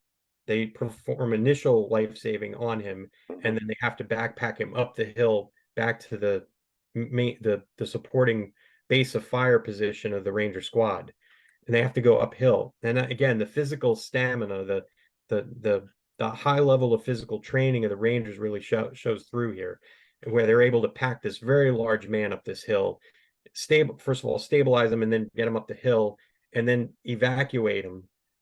All doing this under fire while airstrikes are being called in support of them. I mean, again, I encourage your viewers to reach out to me, get a copy of this book, because these stories are just really amazing when you think about it. And these guys have gone on to have stellar careers in their military. They weren't just a 4-year hitch and done. They dedicated their life to serving our nation, and their stories are really brought out in the book in great detail. But like B Company has a motorcycle team, they use tandem riders. Has a tandem rider team shot off their motorcycle right outside the main Cuban camp. Now they could have flattened this entire camp. They could have called an inspector and flattened the whole camp, but they were worried about the danger close fire with these two wounded Rangers. So instead of just bringing in firepower and destroying everything, they decide to use their brain housing groups, as we like to call it. And they get a bullhorn and they call basically down to the Cuban camp, and they're like, hey, you can either let us get our guys out of cover and treat them, and we'll treat your wounded too if you want, or you can keep resisting and we'll flatten your camp with the Spectre. And they know the Spectre's up there because they've been watching it fly around, and you can hear that sound of the guns. Very distinct for those of us who've had Spectre fire in support of us. And they end up talking the Cubans into letting them evacuate their two Rangers, and a number of the Cubans surrendering to go along with it. Right. It's fighting smarter, not harder, but it's also being able to fight harder, as in the case of those Rangers who had to retrieve their lieutenant and then pack him out. So again, it's just a mix of brains over brawn at times, even though they have the brawn to do it. the physical stamina, the tactical wherewithal to understand a situation and how to overcome it. And again, these are great cases, test cases for folks to read about, to understand on how there's always a different way to crack a tactical nut on the battlefield. You just gotta work through it. Absolutely. And before we move to True Blue and Grand Ants, because again, the crux of this mission was to rescue those students. You mentioned the opportunity for listeners, those watching, to get a copy of the book when the third print runs, correct? So how would they get in contact with you, Joe, for those who would be interested in getting the Ranger on the ground perspective of Operation Urgent Fury with the book Cry Havoc? Yeah, we'll make sure we get my link to you, and then you can post that up for your listeners to take a look. There's a drop-down menu, and it says Cry Havoc, order here. Okay. It's as easy as that. It's just to send me an email, tell me if you want 1 copy or you want 20 copies, and then I'll work it out with you. It's just okay. It's a me operation. I'm an LLC. Again, I didn't go with a big publishing house because I wanted to tell the story the right way. So the good part of it is it's a 450-page book with lots of details and lots of great stories about Rangers in combat. I'm the only point of distribution, though. That's the setback. But I will tell you, because of the perspective, the way it's written, it's truly let me call it an easy read. Joe, I got it done in 3 days. Now that was heavy reading late at night and stuff like that, but it was so easy to go through it. And obviously there's always challenges with chronology, the aircraft, and you did such a great job of figuring out a way to make the aircraft low, the numbering system work out and stuff like that. But, it is 400 and some pages of Ranger on the ground perspective, but I'm telling you what, it flows. It keeps your attention. I could read it late into the night. Normally by 9:30, I'm in bed, but there was no way with this one was I able to put it down at 9:30 at night. I appreciate it is really a great read. But let's go ahead then, and just so you know, I have already posted your website on Facebook and a couple other pages, and I'll continue to get that out there. So let's talk about addressing the issue, which is the students, and that ties into the lack of good, solid intelligence. Yeah, so we without can a doubt talk about that. Yeah. So A company is also tasked with securing True Blue campus and the students that are there. Now they have no idea that there are students spread out in other places on the island at the time. The only information they had received was there was the student contingent and faculty were at True Blue. So when they get there, the students are like, what about the rest of us? And the Rangers are like, what do you mean the rest of us? So they get on the phone and they actually call the Grand Ants campus, and they end up talking to one of the students there, a guy by the name of James Griffey, and he had served in the Army previously. He was getting his medical degree to become a doctor, but he had a very good tactical brain in his head, and he is able to.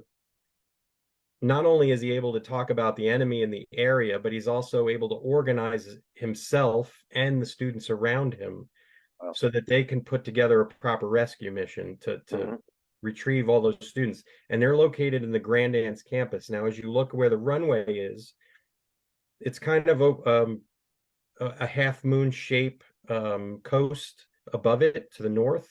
Grand Ants is located in that area. So as the crow flies, it's not very far. You're only talking about 3 or 4 kilometers from the True Blue campus, if memory serves. And that's if you take the winding road. So you can see where it says St. George's University down below down here. And Grand Ants is up further. If you slide it up a little bit further, see where Mount Cinnamon is? Right there, Grand Ants Beach. You can see it up above where Mount Cinnamon Hotel and Beach Club is, all the way up. Right up here. Yep. To the right of that, right here. Grand Ants. The campus is right in that area. So it's not very far away, but you're having so much resistance, and now you have a missing Jeep.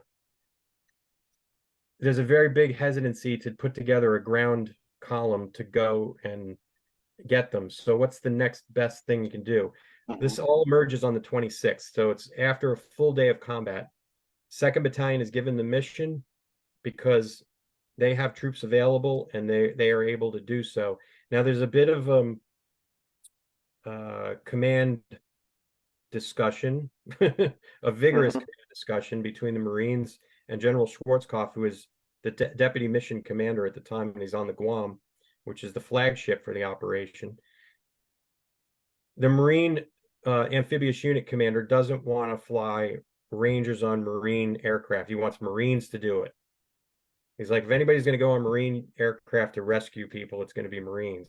The only problem is all the 3 Marine rifle companies have been deployed all over the island, and they can't get them back into position to load them on aircraft to conduct the mission in a timely manner. They're worried about the students and whether or not they're going to be taken hostage. So it's given to the 2nd Ranger Battalion. And luckily, Lieutenant Colonel Hagler had gone to VMI along with the Marine helicopter squadron commander.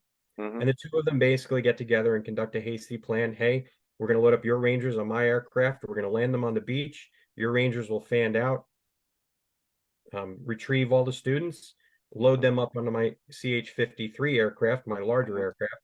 They will fly back to the airfield, and then I'll bring my CH-46s, the dual rotors, in, pick your Rangers back up, and everybody comes back to Point Salinas. Done and done. Simple as that. These 2 guys had served in Vietnam. They had done air assault operations. They knew him like the back of their hand. Colonel Hagler had been in the 1st Cavalry Division. Colonel Amos had been a Marine air winger and flown aircraft. Every rotary wing aircraft that was being flown during that operation, he had time behind the stick. So he knew his aircraft, its performance, and he knew what he could do. So it was a great marriage between Marine aviators and Army Rangers to conduct this mission. The Rangers break up into sticks, for each aircraft. They load up on the 46s.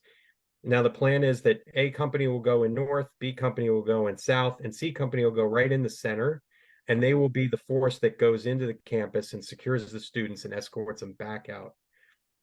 And this is exactly what they do. Now this doesn't mean that things go perfectly.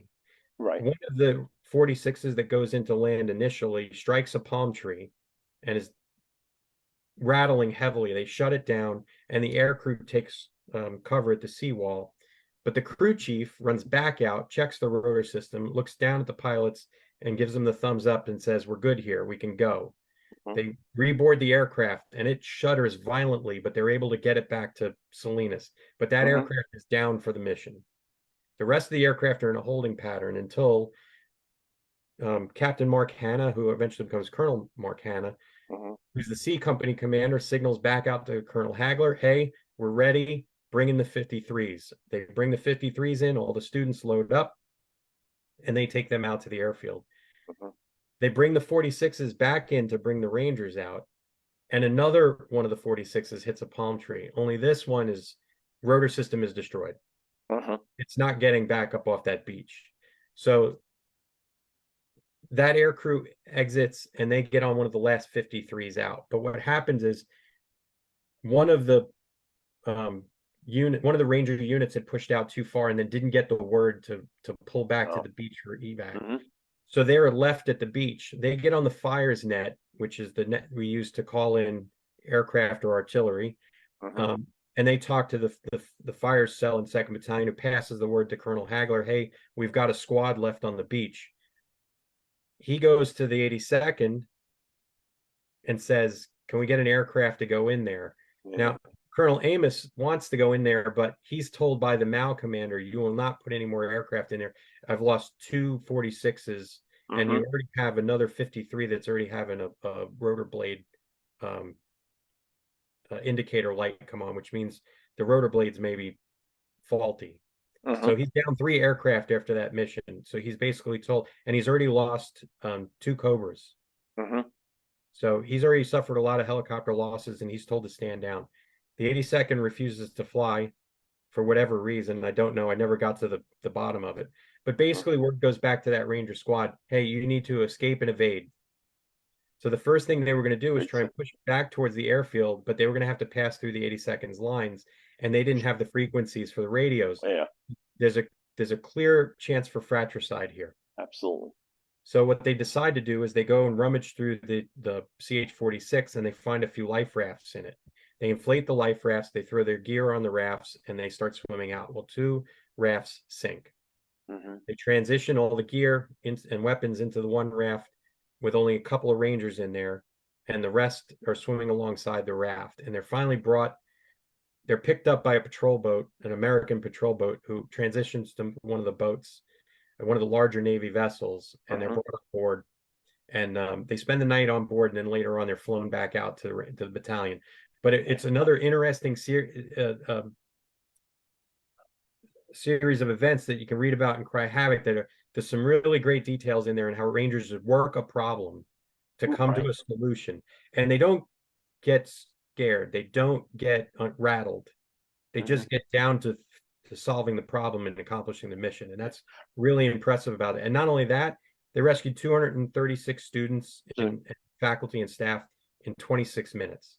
Yeah, Joe, I did find some irony in the Ranger water E&E, and I think eventually it was the USS Corone that they got on because of the unfortunate incident that befell the SEALs, who were coming in early and stuff like that. So I found that maybe the term isn't ironic, but it is sad at the same time, knowing what befell the 4 SEALs. Yeah, well, those Rangers too, they got their uniforms laundered that night and given back to them. They got gifts out of ship stores. I think Kevin Lannon had come back, Lannon from B Comp. And he has an incredible story himself, doesn't he? He does. Yeah, that's a great story. As one who would not be left behind. Yeah, your readers will really enjoy reading about Kevin. And as I always, when I talk to his sister, I always tell her he's the quintessential happy-go-lucky warrior. He's just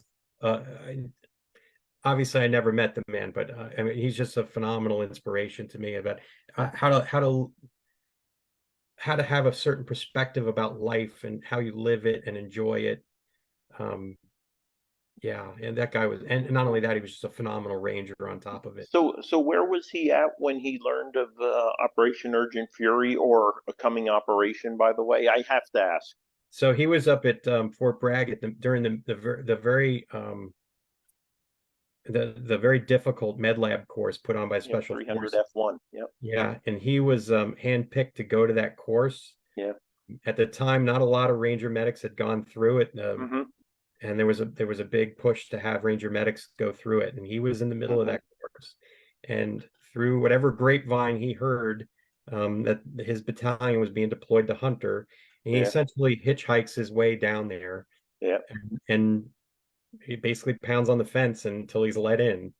Yeah. He's outfitted by the other Rangers in his unit, and he's because he's a medic, and medics are vitally important skill to have on he's brought on the mission.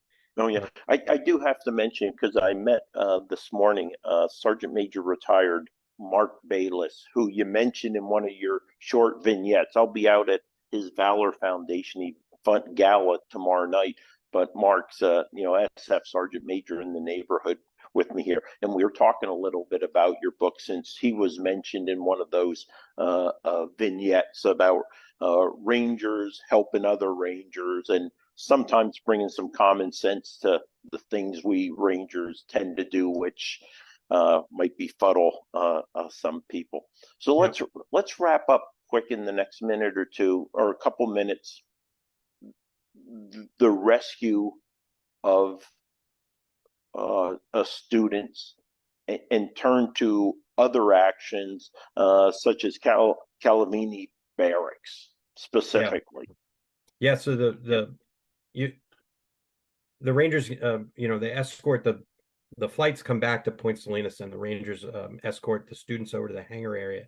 And there's a U.S. State Department official that addresses them and basically says, hey, we're going to get you all processed and get you on a flight back to the States eventually, if you just bear with us. And then Colonel Hagler is able to address the students, and is able to, point out that it was a great Marine Ranger team that was able to bring them all back. And it really, when you look at that, and if you keep in the back of your mind how veterans were treated coming back from Vietnam, and then to see the reception that these young Americans give these men, these American fighting men. It's pretty amazing to see the difference in how Americans felt about their military again. And a lot of the men that were standing there were Vietnam veterans too. So Right.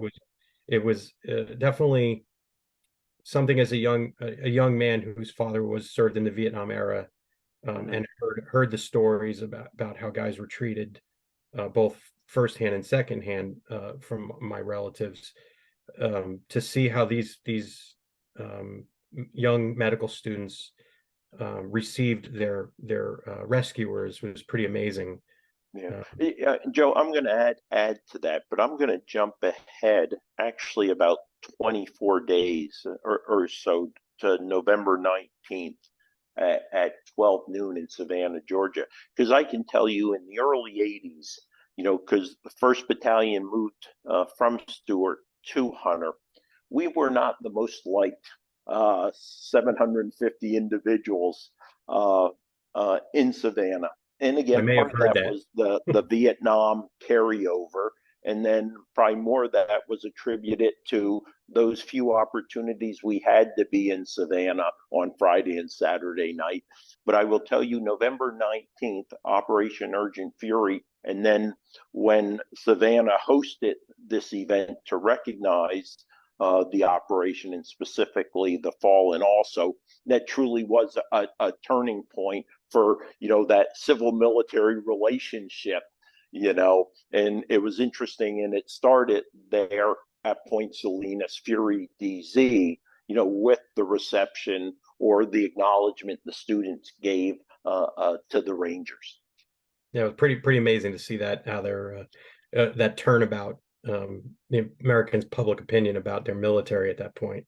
Right. Yeah. And again, we'll give great credit for President Reagan for helping lift the spirit of the American people and to ensure the U.S. military was recognized for its incredible role it plays in preserving, our way of life.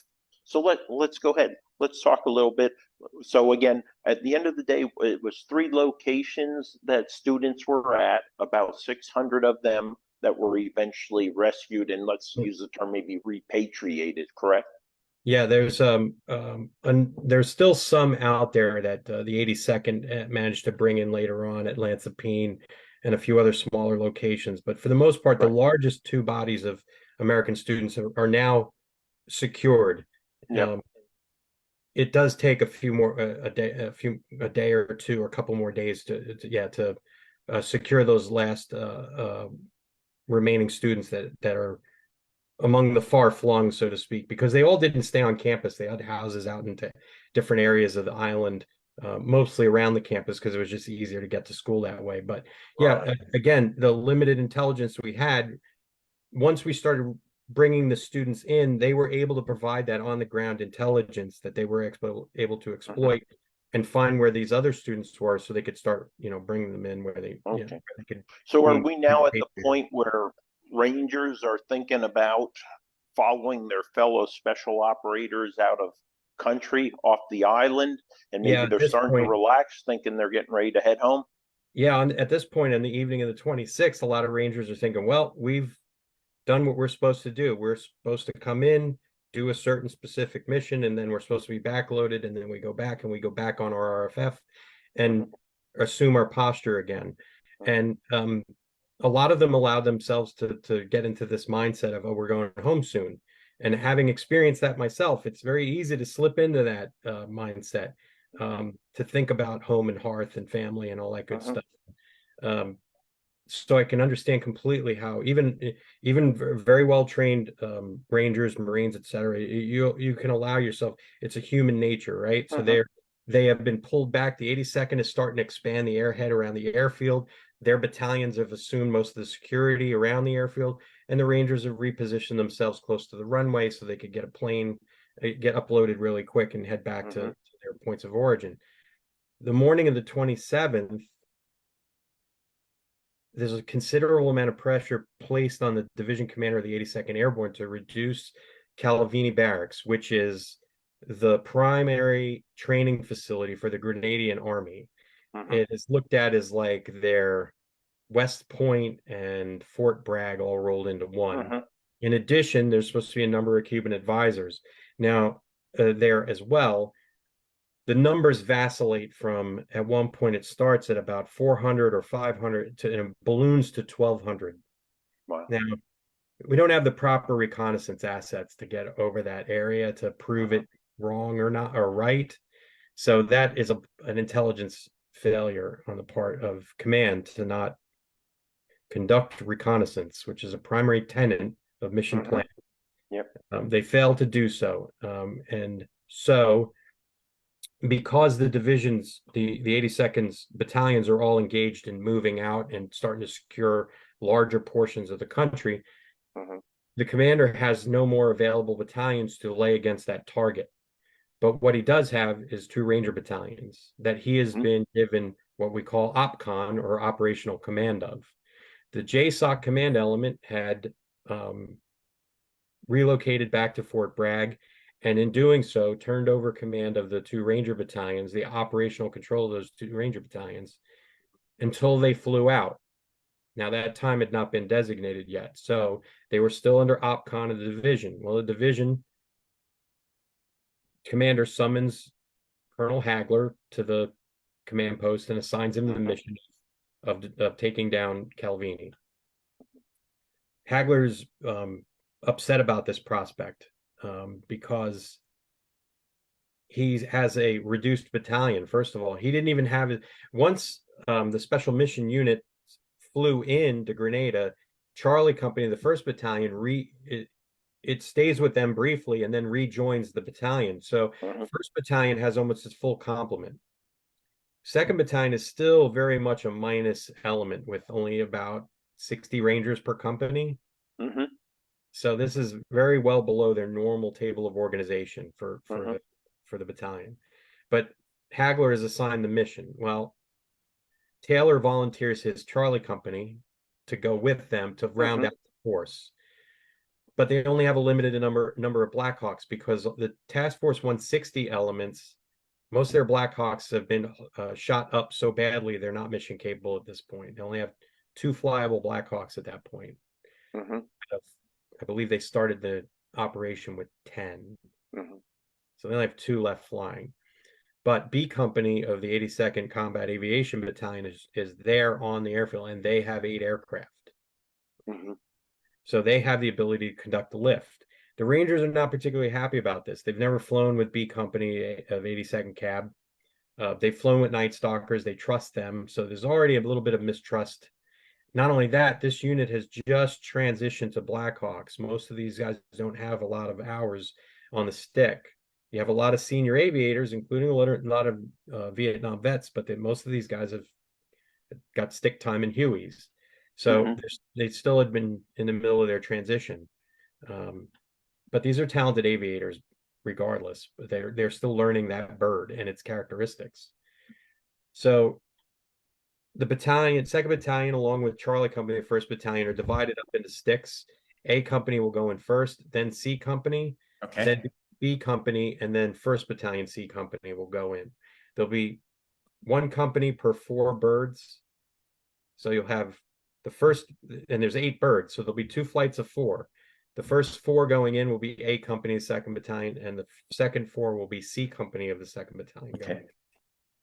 Now, once the Rangers get wind of this next mission, a lot of them are knocked out. They're knocked flat because they thought they're going home. And when you think you're going home and your brain is already in home station mode, it's very tough to reconcile that, hey, you got another mission and this is another opportunity for you to be killed. Sure.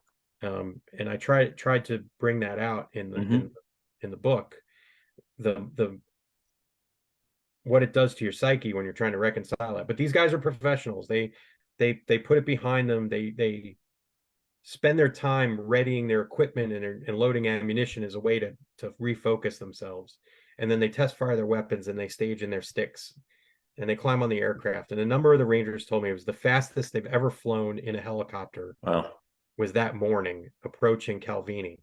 They flew nap of the earth over the water, and then they made their approach because Calvini sits on a point. They have to crest the point and then launch themselves into the camp compound. Mm-hmm. And the first 4 aircraft come in, and that first aircraft bearing A company takes some fire. A couple of Rangers are hit. The aircraft lands, disgorges its Rangers, and the bird is shot up pretty good, but it managed to come out of the landing zone. And the next 3 birds, it's unclear whether or not they're hit by enemy fire or not, but they certainly do. There's some pilot error there. Right. Like the birds will hit, and one of them cracked its tail, breaking its back, and then tried to lift off. The tail saws off, and it becomes a whirling dervish in the landing zone. And the second and third bird collide. The fourth bird breaks its back, but also saws off its rotor on a chain link fence along the side of the camp. So you have 4 birds down, and in the maelstrom that the rotors and the spinning aircraft create, 3 Rangers are killed. Phil Grenier, Kevin Lannon, who we spoke about, and Stephen Slater, all of A Company, all tremendous Rangers who were loved and missed by all that I ever spoke to about them. I spoke to KK Chin, General Chin, just a fantastic Ranger and officer. Glowingly spoke about Phil Grenier, said he was the best Ranger I ever had. Wow. When we talked about the love that so many people have for Kevin Lannon and Stephen Slater, one of the most respected Ranger team leaders in the battalion, and a RIP cadre member. So this guy was training Rangers too. He was, these were they were as much as the A Company 1st Battalion Rangers that were killed were loved. These men were loved and respected at an equal basis. And these are, and as you know, coming from a small unit where the camaraderie is high and the brothership is high, you lose people like that quality out of those small units, it leaves a hole that sometimes never gets filled. Right. And I truly believe that those men, their losses, and speaking to all their friends and their fellow Rangers, they and their families have suffered terribly over their loss all these years, and they still are. But I think, especially with the 40th anniversary, and the amount of people who have been able to get together and talk about them and remember them, has been quite a healing salve for them as a group and as individuals. The only easy way to share pain is to share it together with the people that were there. And for the family members, they couldn't be there, but to be there with the men, or to speak to the men that knew their family member, is critical to their healing. But Calvini was definitely another smaller event within the larger operation that just proved how Rangers would continue, like the Ranger Creed says, right? They will, even if you're the last Ranger, you're going to continue on to complete the Ranger mission. And that's what these guys did, despite these terrible losses and everything that had been inflicted upon them, and the Rangers that were wounded. A lot of them were terribly wounded, like Bill Eskridge, who lost a leg, Bill Sears, who was paralyzed by the aircraft landing on him. I mean, these guys suffered terribly for the rest of their lives, but they were Rangers through and through, and they kept in contact with the Ranger community, and they never lost touch with it. And these guys are a big family, and I think that's one thing that another thing that I think I'd like people to take away from reading Cry Havoc, or at least listening to this pod, is to understand how tight knit these units are, and even if you don't like somebody very much, you still can learn to love them and support them. So it's an amazing thing to experience in terms of speaking with all these Rangers and interviewing them, and I view it as if it was my unit, and I look at the way that you guys get together, especially when we're in Savannah together, and seeing the way the guys tease each other, and everybody turns into a 20-year-old Ranger again when you're all Yeah. together, and it's a really great phenomenon to see. No. But all of that has its genesis in the 1980s, and then for a lot of you, Operation Urgent Fury is that foundational event that leads to greater careers, because all of you understand what it's like to lose somebody in your unit that is so critically important. But then to have the guts and the courage and the fiber to carry on. Right. And that's what's so amazing about so many of you that have gone on to stellar careers that served in the community. So, Joe, what do you think for the Ranger Battalion or for the military, what do you think the lessons learned were that came out of that operation?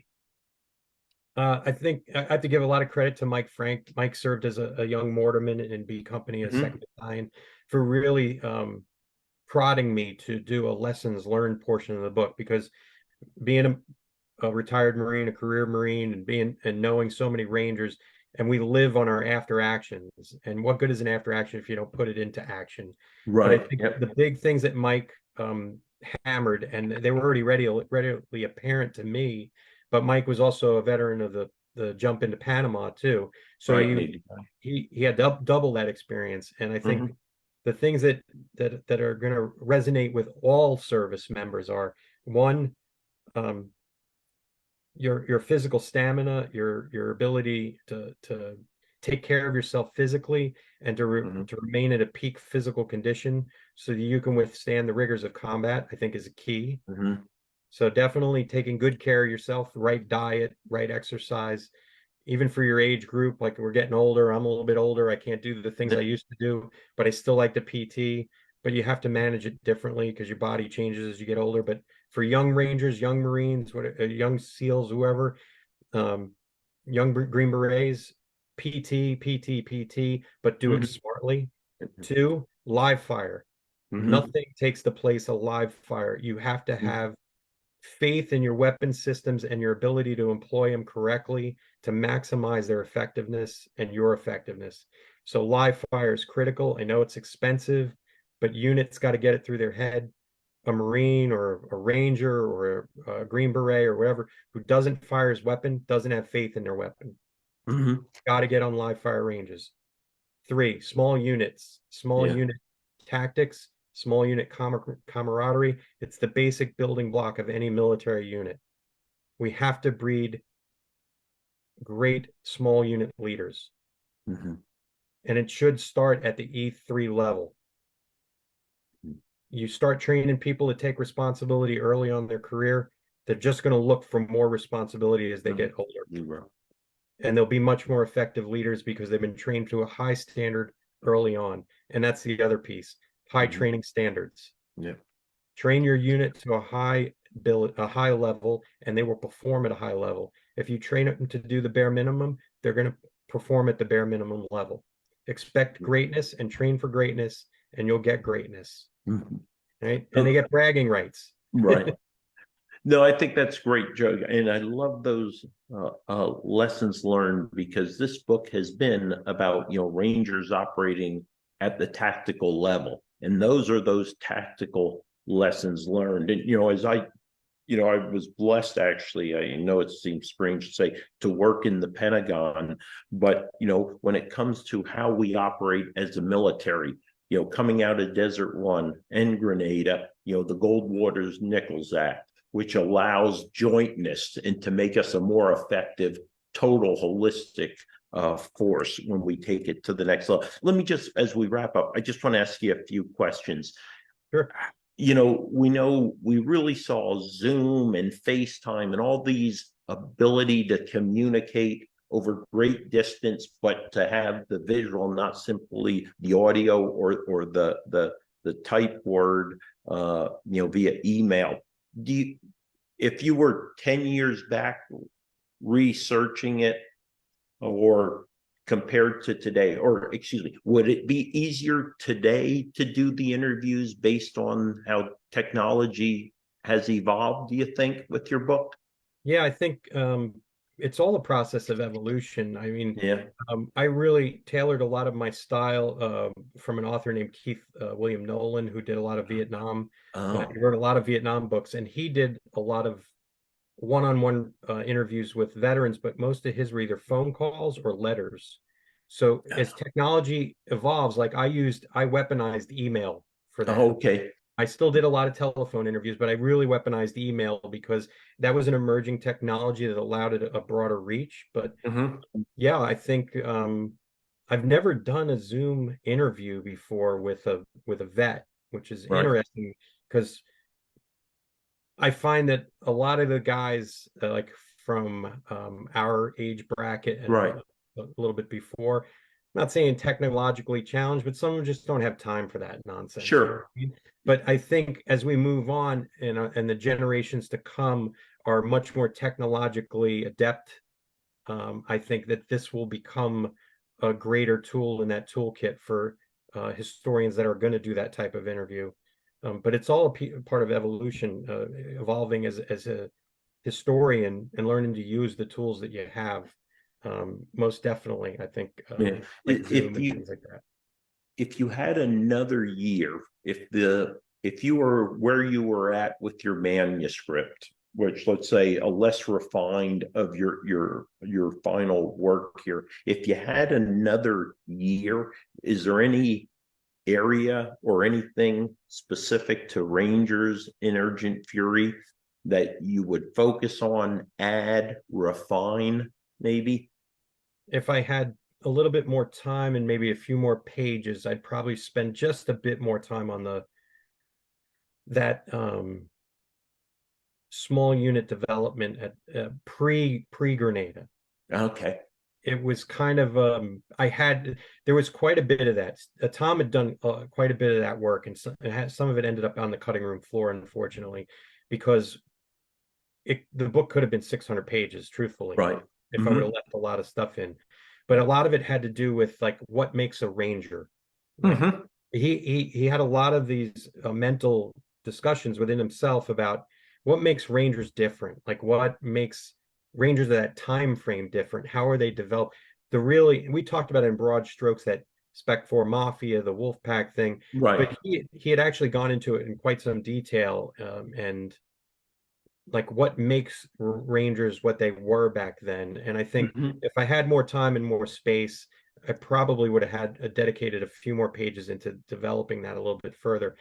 Tried to do as best I could and then use the end notes to kind of flesh it out a little bit. But Yeah. that's need to probably the mention only thing I think I probably, if I had a little more time, that would a great end notes. You know, I always found as a researcher myself and written some lengthy papers, I always look into footnotes, end notes, bibliographies. So that was great. And I dug just as deep into those as I did to the book itself.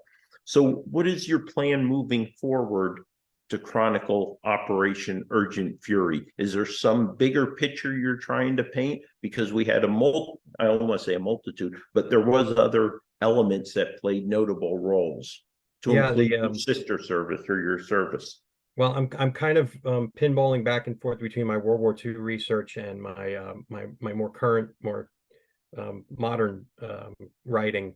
But for the Grenada story, I've divided it up into 4 different volumes. The Cry Havoc is the first volume, which obviously looks at the Ranger participation. The next one will probably be the Marines' participation in the operation. And then from there, it's going to be the 82nd Airborne. And then lastly, it'll be the special mission units. Okay, great. At that point.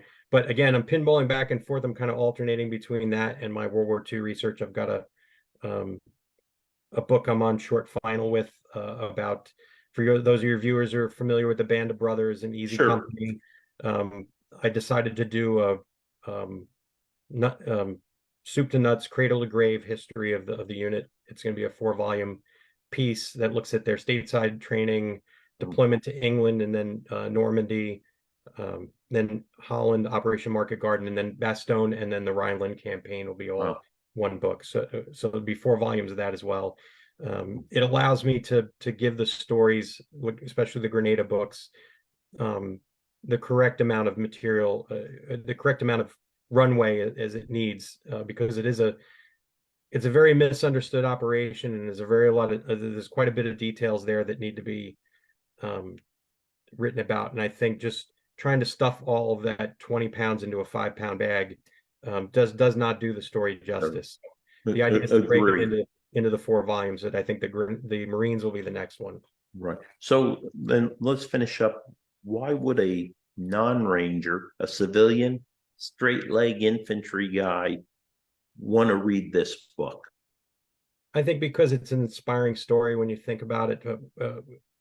Again, we talked about how the planning and the intelligence wasn't very good, but it's these small unit guys that make the operation go. And I think for anybody, a service member, even a civilian, the thing I liked that drew me to that Band of Brothers story was it was the everyman story. In this case, there's a lot of that baked into this. I made sure to talk about some of their backgrounds and their likes and dislikes and some of their history to allow folks to relate to who they were. Like with the Band of Brothers story, you could relate to that. Could be your grandfather or your father, or your great uncle or whatever. It could have been that veteran. In this case, it could be your father or your uncle or whatever. And I think it's written along that same vein, that it's very detailed and it gives you a good look into the mind of these guys as they're doing these missions. And I think especially for service members, it's always uplifting to read about fellow service members who have been put in this terrible situation who make it work. And I think that's what people come out of this reading, and then be very much enamored with these guys who did the work, because they are tremendous human beings and they're tremendous Americans. And I don't think they've gotten their due up until this point, except for within their own community. No, and I think that's so fitting as we're less than 2 hours from Veterans Day here in November 2023. For the civilians and for others, it's about sacrifice at different levels, from just a commitment to serve, from those who have ultimately given their life, but sacrifice of what these men and women do for us and for our nation. It's just incredible. Joe, I have to thank you for the invaluable gift of your time, your knowledge, and importantly, the recognition that you're given to Operation Urgent Fury, and more importantly, to the men who carried out that operation just over 40 years ago. I will be one of your strongest components and advocates to get the word out about your book. I'll be pushing it out over the next couple weeks as you move towards that third printing, and I personally will be in touch with you. I have a young man who's getting ready to go to RASP, and I want him to continue to understand the history and the legacy that I am sure is going to be part of, and this will just help increase his knowledge of the organization that he will soon be entering. So I want to thank you so much again, from myself, my listeners, fellow Army Rangers, and that's those tab bearers and those qualified Rangers. I want to thank you so much, Joe. It's been my pleasure. I wish all your viewers a happy Veterans Day, especially our fellow veterans. It's been a great pleasure being with you, and I'll look forward to talking to you anytime. All right. Thank you, Joe, and happy birthday to the Marine Corps. Thank you. Take care, Chris. Take care. Bye-bye.